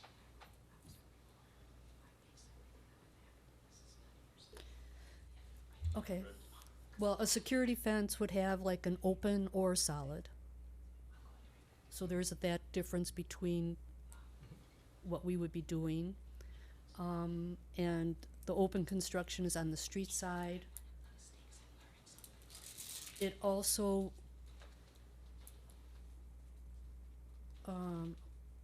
I guess that would be the only thing that I can see the difference between the security fence would be open or solid. That's a good point. And the other way of resolving that is just to add similar language to B, open fences, to Okay. get that height allowed a little bit taller for the R4 Okay. and R5. All right. And that would Good take point. both, I think that's a valid okay. addition if that's agreeable by the plan But- commission for some adjustments. It's just gonna apply to both fences then, correct? Right, open or Yep. solid, okay.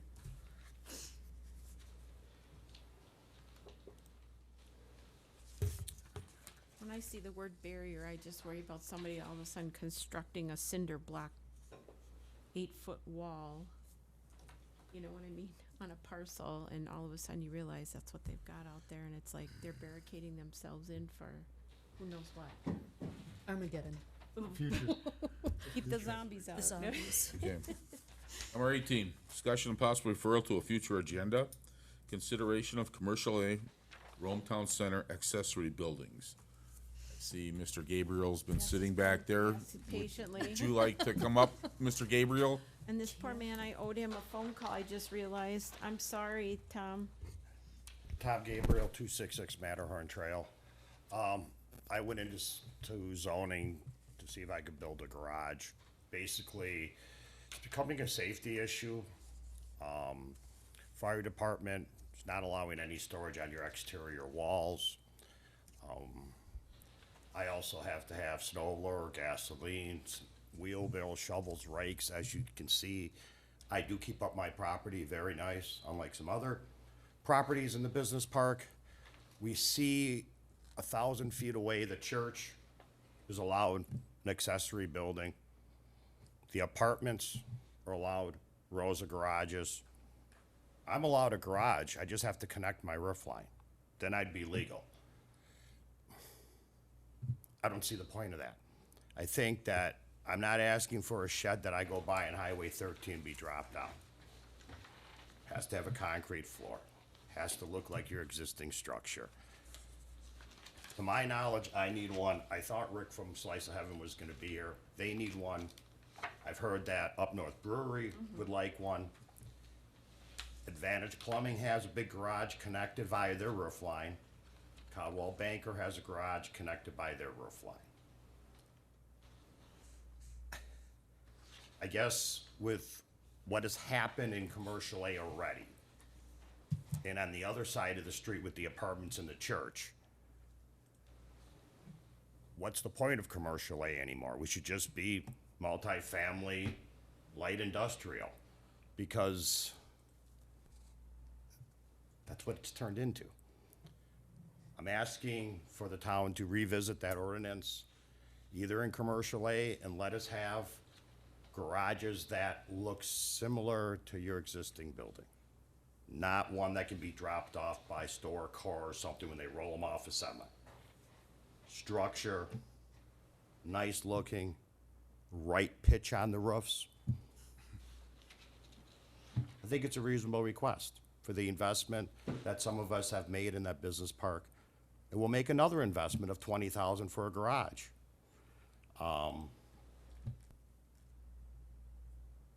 Snow blower, lawnmower. I have gasoline stored next to my furnace. Fire department doesn't like it, but what am I supposed to do? Bring gasoline back and forth with me every day because I have to power blow pine needles off of my golf course? Storage area.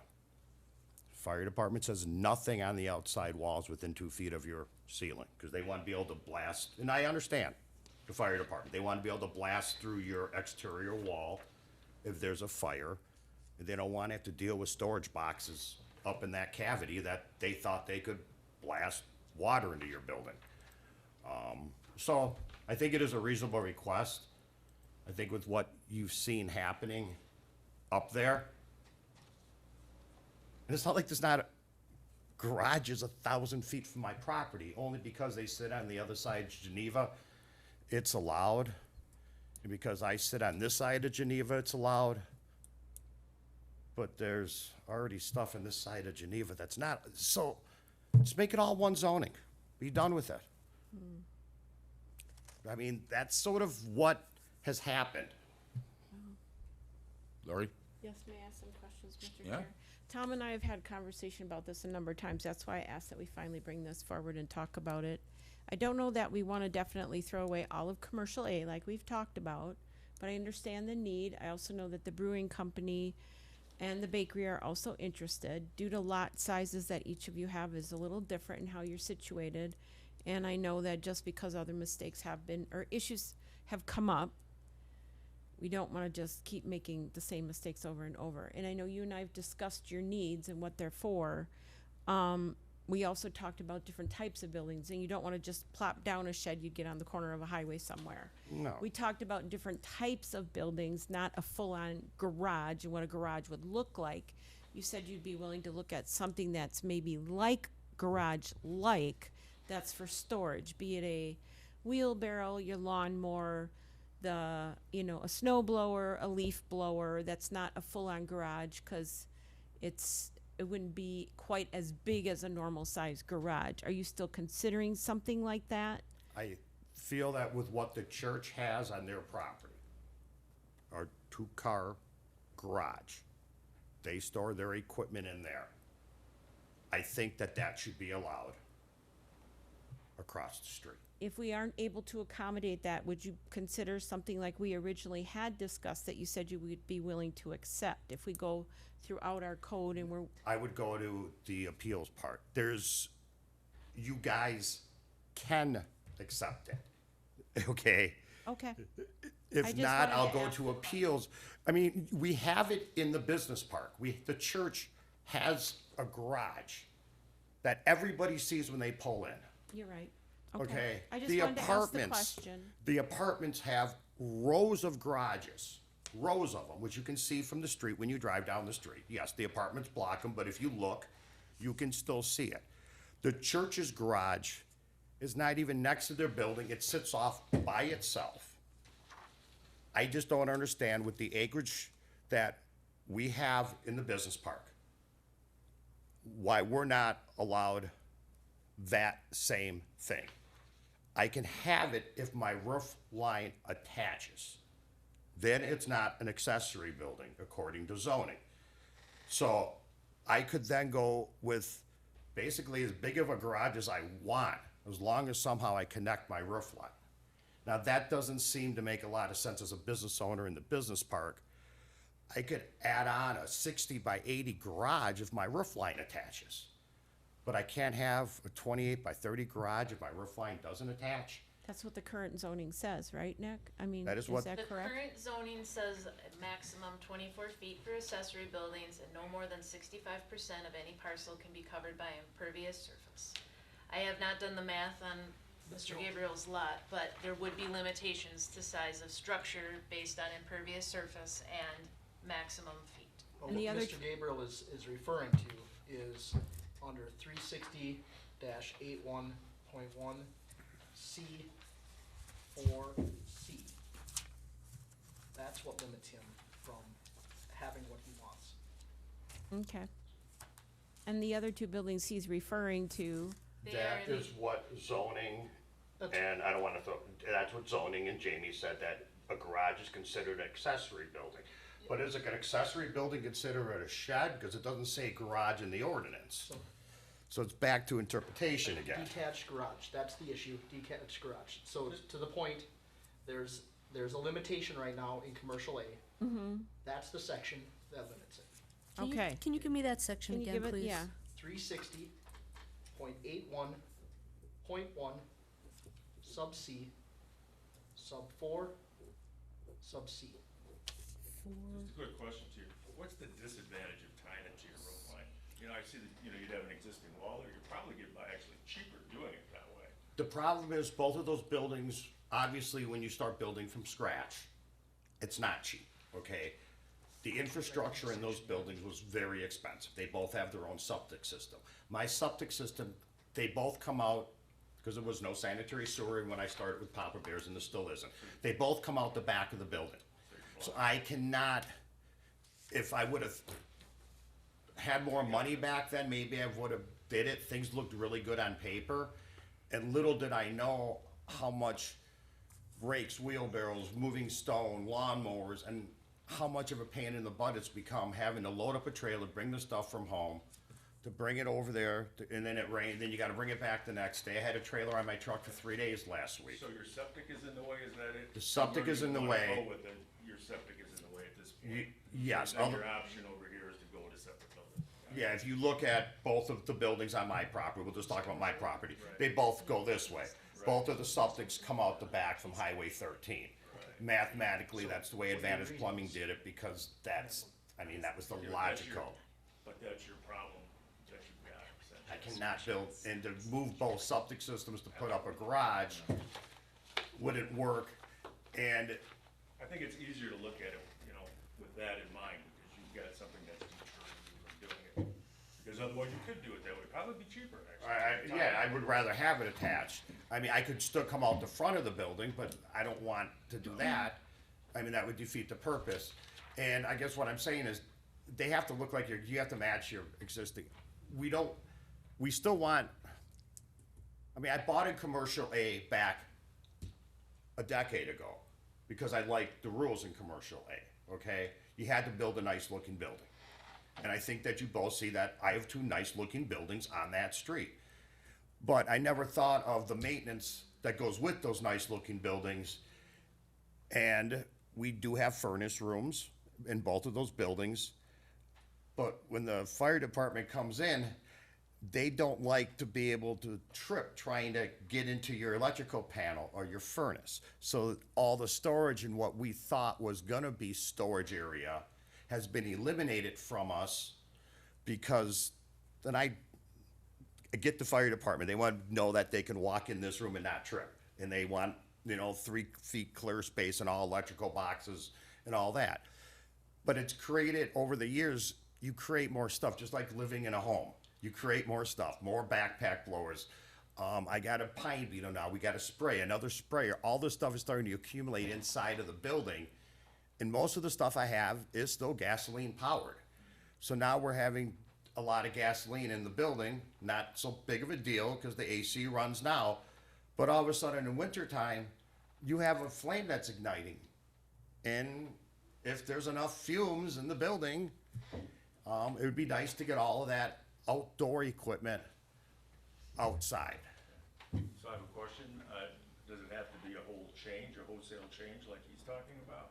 Or can it be an exception for him because he can't go in this direction?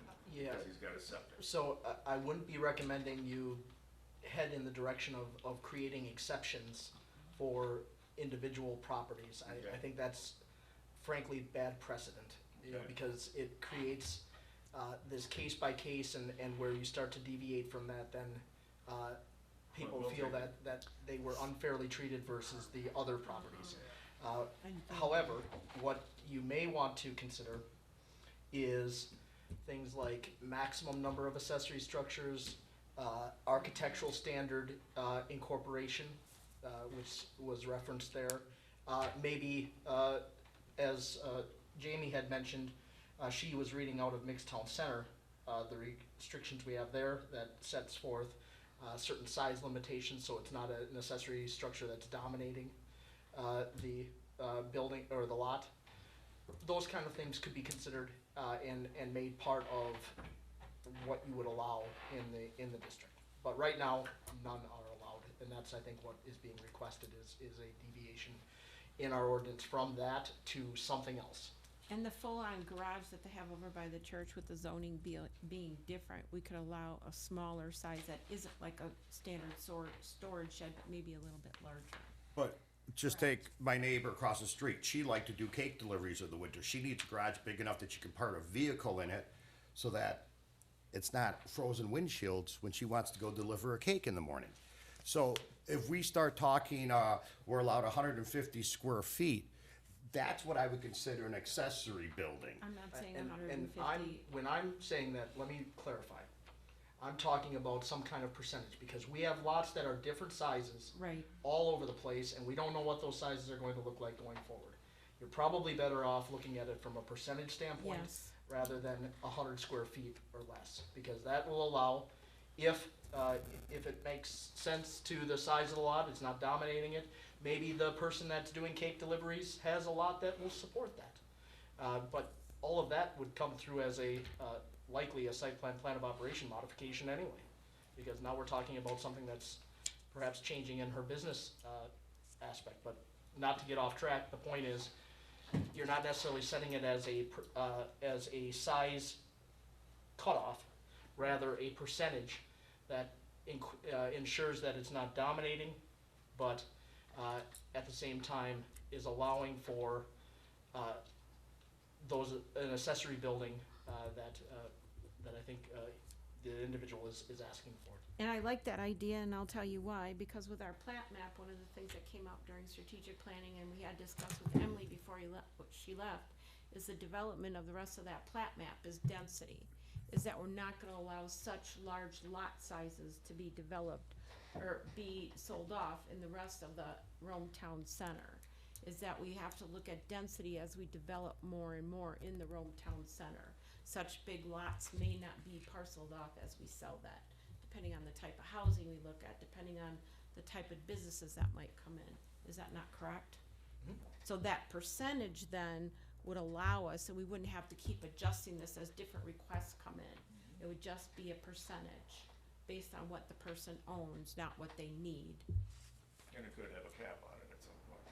Well, the percentage would be the cap. But yeah, But the it could even percent, be capped under that, it could, you have a sliding scale with the cap. well, you could just have a no, you just have a percentage Yeah, I based on the understand what lot, you're saying, yeah, yeah. just have a percentage based on the lot size. I'm not sure that where we I can. probably wouldn't go that far, though. I would still probably agree with you, a cap, because if you look at some of the lots that have been sold, if you start doing the percentage formula, that accessory building could be bigger than their current building that runs the business. I mean, there are some big parcels in there. I have 4 acres on my parcel. I think I utilize my 4 acres quite well with adding the additional business on the property, and the golf course does take up quite a bit of acreage. I think I utilize my size property adequately. But there are other lots in there that are quite big, that are owned, that there probably should be a cap at some point, because somebody has 7 acres, 8 acres, their garage can be way, way, way bigger than their building, there may might be not some other be right factors. either. Well, There you're may- catching that, in some ways, you're catching that in the site plan of operation, but that's gonna have to come back before you. Or the fact that the original zoning would still apply. Or you could say that if you did add in accessory structures, they could not be larger than your primary structure, and I would absolutely ask that it would state that accessory structures could not be built before the primary structure is done. Absolutely. Yep, it's like residential. And we may have to, I was trying to see where we do allow those accessory structures, if it states that, we might wanna change that throughout Rome Town Center, that, you could not do an accessory structure before the primary structure is completed. Good point. That would totally make sense. But I guess what I was talking about with a cap would be is maybe it's a 2-car garage is the cap, no matter what, you know, just like it says, so you don't have some mammoth 5-car garage, it could be for somebody. Well, Yeah, but if it again, couldn't you be, can control if that it again. couldn't be larger than your primary structure, it would be limited by both that and your percentage of lot coverage. Cause then you wouldn't have a shed, or not maybe a shed, but an accessory structure, a garage that would be larger than your business. And again, we But don't want even- garages in there. And don't get me wrong, that's a great idea, Jamie, but my building's 1,500 square feet. So if we said it can't be larger than the existing building, Well, then I'd say, okay, let's use my wife's building. She's a little bit bigger. She's at 1,600. I could put up a 30 by 50 garage. I'm not asking for that. Okay, that's a man cave now. That's something that's gonna keep their boats and snowmobiles and everything else with their business. So even a 28 by 30, 1,000 square feet is probably, in whatever formula you use, but when you start saying not bigger than your existing business building, my buildings aren't that big and they're 1,500 square feet. I could get a 1,250, 1,300 square foot accessory building. I think that will be overrun with accessory buildings because they're a lot cheaper to build than your main building with your electrical, your insulation, your drywall, and all of that. And I don't want to see commercial A go downhill either. I got a lot invested on that street.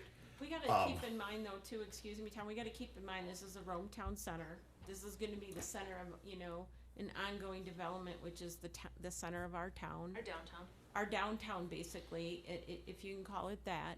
And we don't want a bunch of garages popping up for storage. We want something that's not a storage shed, but something that's a little bit bigger than a storage shed. That's supposed to be for wheelbarrows, which is what you told me.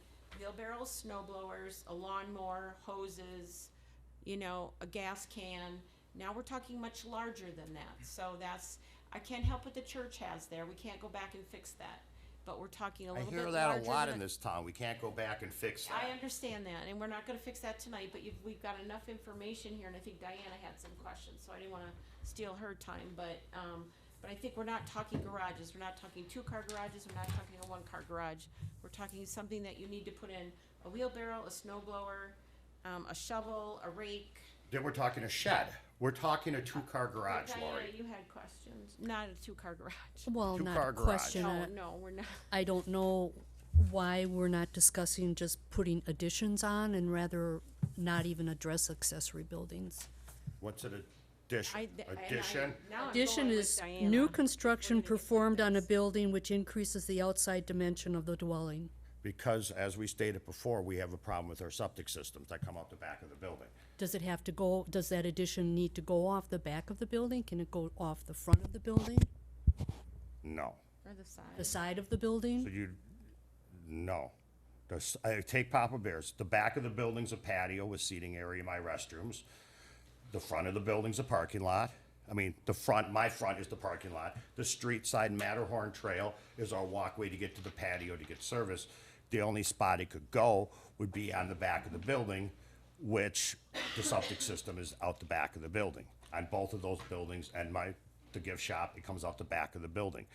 Most of those buildings there that were built, the septic systems come out the back of the building. They'd all come out the front if there was sanitary sewer, but there wasn't. So you typically put your poo as far away from your customers as possible. So that's why they go towards Highway 13.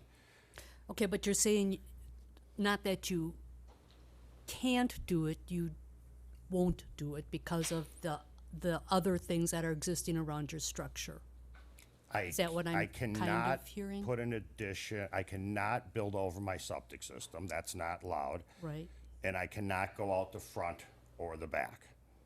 And that's because of the design of your current building and not because you can't do it. Is that correct? I'm missing you. Anything can be done. It's not feasible to do it. Anything can be done. Okay, with a big enough checkbook, yes, something could be done. I cannot afford to do it any other way. Well, my concern is, in my opinion, adding accessory buildings is opening up a can of worms because of all of the additional things that we have to take into consideration to Okay. allow the accessory buildings to be location, size, what they can, Okay. just all kinds of different things. On a site plan, it would show the location. It would show the color, the roof, the pitch of the roof. It's no different than me coming back to the Plan Commission and telling the Plan Commission, I want to build another building on my property. There was no problem putting up my wife's building on the same piece of property. Okay, so why can't I just come back and say we need a garage? It would look like the other buildings.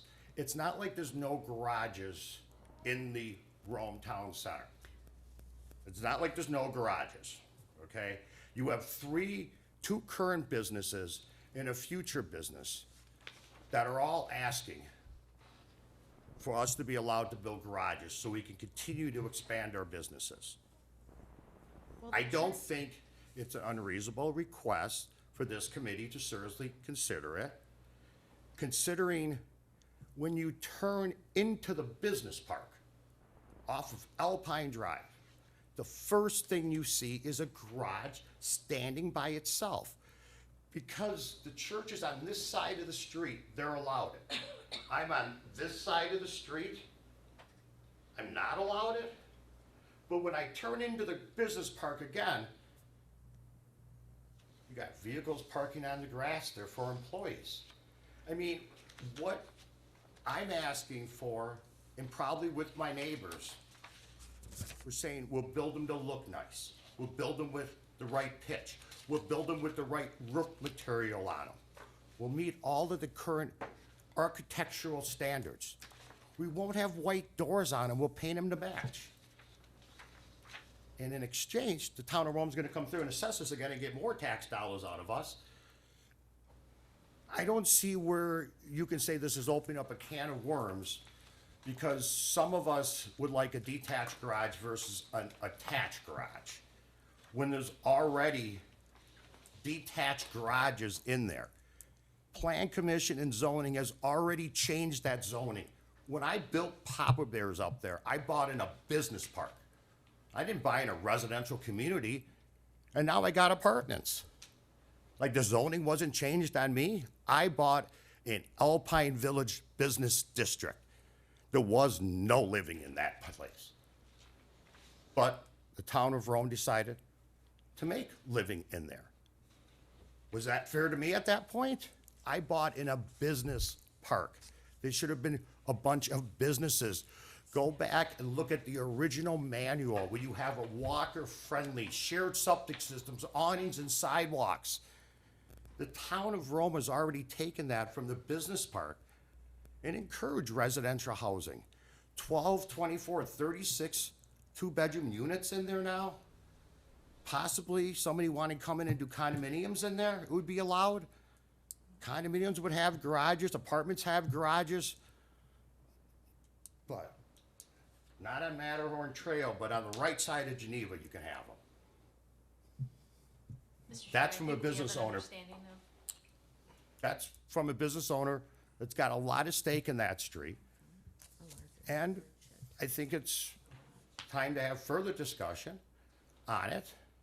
I mean, with everything else that's happened in that business park since I bought in there, it's not even the same park. You've changed the name.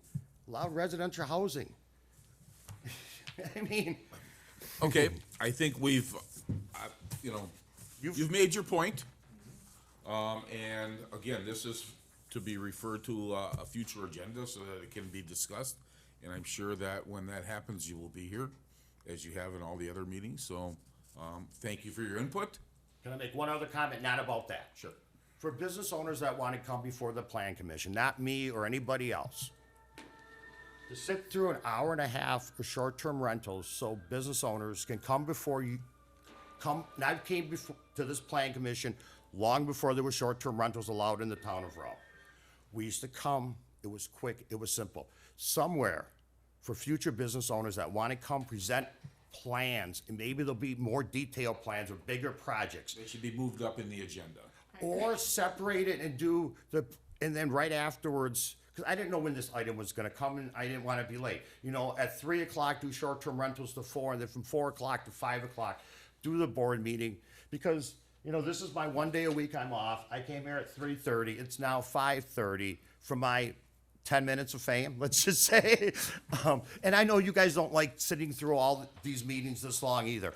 But somewhere the business owners should almost take precedent above and beyond the short-term rentals, or separate the meeting in half and knock the short-term rentals out, and then go to the site plans and businesses that wanna come to your town and invest some money in the town.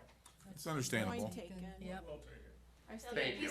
The short-term rentals also have put forth the effort and gone through the inspections and, right, like, so they they have also led up to this process. I'm not saying if you want us to put the site plans before on the agenda, but the other pieces, they have also put forth the requirements of the town to make it to the meeting. That's not what I heard Tom say. I heard Tom say, let's maybe not start commercial discussions until after 4 PM. Do the short-term rentals at 3:30 and, you know, set a time limit for, or a later time for But none of the you guys wanna commercials to come come to two in. meetings I understand on what the you're same saying. day, but It may not be that easy, but No. I understand what you're saying. I also don't know the rules about if we open and closed a public hearing, we'd have to, if we did Yeah. all of the commercial pieces first or, I and don't then know. did those later. But You gotta notice it right. I Yeah. mean, it's Yeah, all I don't know. in how we I notice. don't know the answer. But I don't wanna lose Nick before we start this conversation about, Right, I know Nick's gotta leave. All right, so I have a couple just general thoughts. oh wait, he's gotta read the We've agenda heard a item. lot. Number 19, Oh, discussion of well- possible referral to a future agenda, we review of permitted We're done. and Oh, wait a conditional minute. uses in all zoning districts. Mr. Chair, I think he was gonna share Yeah, something. I guess I with just, us. Oh, I'm I sorry. just wanted to make a couple comments, I guess, related to that one, because I think it's noted as a referral, but I'm not sure that I have a lot of direction as to what you're Don't. looking for. So I had heard a few things that were brought up, and I might suggest, Mr. Chairman, that maybe between now and the next meeting, commissioners come up with their thoughts on maybe what that would look like, and then we can have a conversation about what an ordinance might look like if you want to allow them. So I'll just maybe rattle off what I wrote down as things that got brought up. If they are allowed, that it may be limited in number, so like one accessory building, or two, or whatever that number is. That it must be approved as part of the site plan of operation, that it cannot be larger than the principal structure, that it cannot be constructed prior to the principal structure, that it must meet architectural standards in sub 5. Those are just some of the ones that I was jotting down. Again, maybe to give you a starting point on what things that you might consider, and then I think what would help it to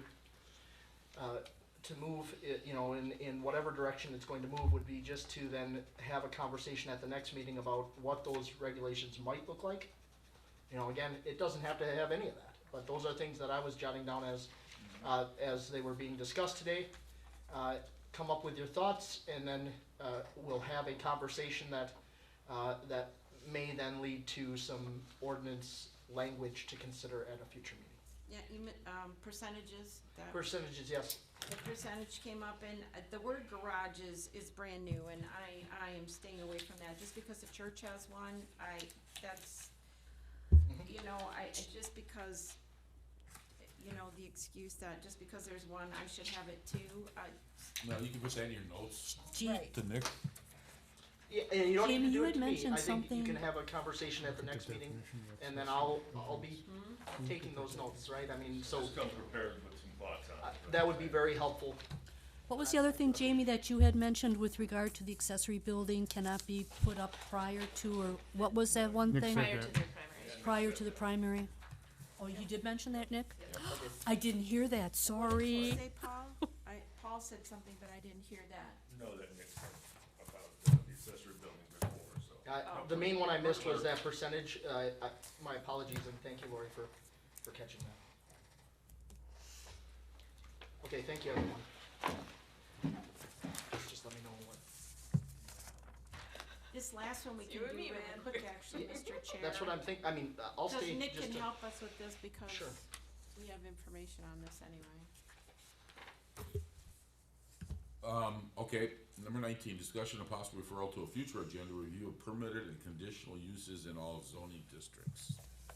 Okay, I'll just maybe give a plug, and Sure. then I'm going to have to leave. I apologize, Plan Commission, that I do. So I know we've been looking at that, and I certainly stress the importance of that we do so, right? Because it is important to evaluate our permitted and conditional uses. It's been even more so important since 2016 when the law changed.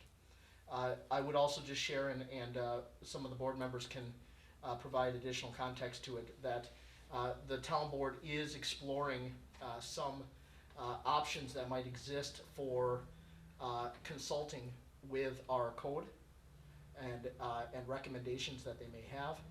Now, I know there's a couple different ways that can look, you know, from the standpoint of a very comprehensive audit and rewrite to a targeted review of certain sections and recommendations from consultants. So there's a, if you will, a menu that could be available.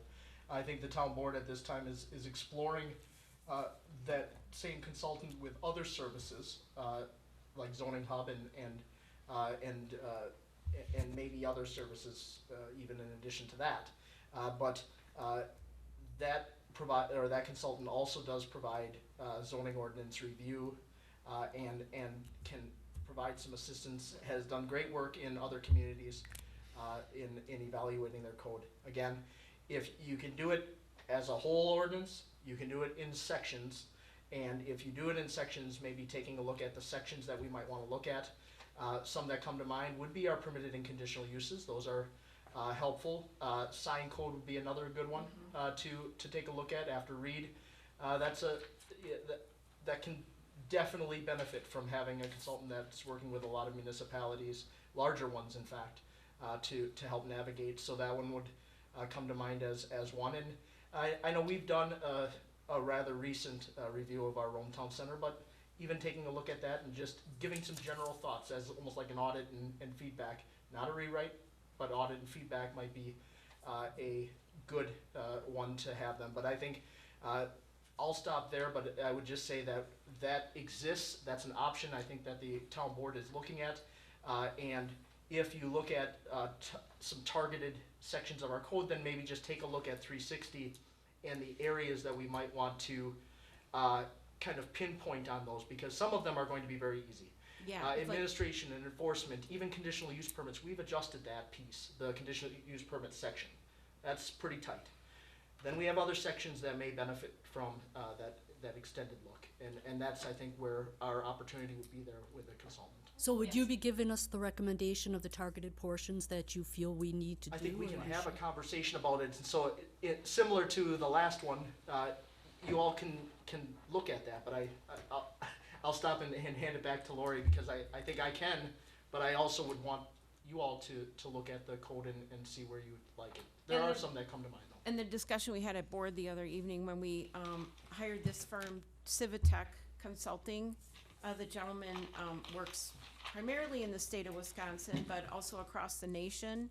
We opted to use his services for Zoning Hub, which is a very fine tool. Maybe we can have him demonstrate to the Plan Commission next week, or the next month. If you're interested, he could do that for us very quickly. We're gonna adopt that package.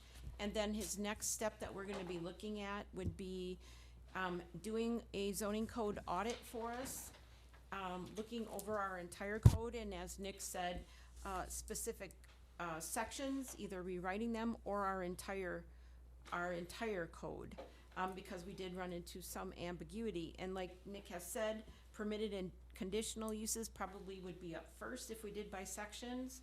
Sign code was another one because of the Reed case. And then the other one we had talked about was gateway in commercial A. But gateway primarily because it affects our town entrance as well as the Rome Town Center. So those were the three primary ones we came up with if we did it by sections versus the entire code. So, and this same gentleman would be the one that would look at that. So we can bring that would be the next portion we'd be looking at, but he wouldn't start into that until January of 2024. So the zoning hub would come online in about 3 to 4 weeks. So, yes, thank you, Nick. And we could have him do a demonstration if you're interested in looking at it. It'll be very nice for our users, for any of us, realtors across the board. It's very interesting tool. East Troy uses it, the city of Wisconsin Rapids, Bayfield, several different counties. It's a very easy tool to use. Jamie likes it. We had a sample of it, so Bill has seen it, so. I think it'd be a great idea to have a little demo. All right. I'd be real interested. I don't know about everybody else, but I would be. Yeah. Anyway, so, do you have anything else, Nick? Only that, along with that demo, maybe just a brief presentation on what the process would look like Yes. to go through our code. That way we can start to maybe understand what would help them best in, you know, I mean, because it's going to be a little bit of time before they could get to that if we do decide to go with that. If we maybe can better understand what would help them in, you know, if we're going to do targeted, for example, make that list. All the things that Lori mentioned are great ones, there might be others. Those kind of things would be helpful in that demo from him Yeah, as well. like what his process is and what he'd need from us, or his staff would do that, those are the three primary that we had originally come up with, but his stuff is fully booked until the first of the year, that's how busy they are. So, but yeah, great idea, great so with that in mind, I would move that we would table number 19 for further discussion at an upcoming meeting. Second. I don't think we need a motion on it, it was just table it. I have a question though with regard to the presentation that he did give and the zoning map that we have. You said we don't have the GIF, but you could give him the information he would need to work with our current zoning map. Yes, the county. Is this one updated at all? I do have an updated one, but I think it has an error in it that needs to get Okay. corrected on one this one of is the not. subdivisions, but, the county maintains that map for us, and so I would have the county communicate with Civitech, so they would share the appropriate format. Information, or Yeah. he wanted a digital aspect, okay. Yeah, we wouldn't have anything, we wouldn't be able to open that, we don't have that software here, but I'm sure that the two of them could, Yeah. have that conversation. But what, like, when we've been changing the zoning on parcels throughout the town over the last, who knows, since this one. And, So but you when said it's- we do have an updated one that we could give to him and he would work off of. Well, we wouldn't give to him, we'd have the county give County. him, so he would have that formatting. And then my understanding of the program, the supervisors can correct me if I'm wrong, is once it's built, he trains your community. So if we had a zoning change after that, or a change in code ordinance, we log in and we make that update in real time. We don't have to go back to him to make it, he's gonna train the trainer at the municipality. We'll have 4 hours of training that we can have a group of people trained online to do that and eventually train the new person, whoever does planning and zoning, but, and the building inspector, if we want them trained. And then there's somebody that reviews it, kinda gives it a quick one over to make sure it kinda fits. Well, all of the code changes still come through this process of public hearing and approval by plan commission. All the staff is doing is entering in what you've approved after plan commission and town board. And then our annual subscription goes through him. He still annually maintains the back end of all of that for us. It's an annual subscription. Yep. And if there are And might improvements give that are comments made, or- you know, all municipalities receive those improvements and software upgrades, right? So,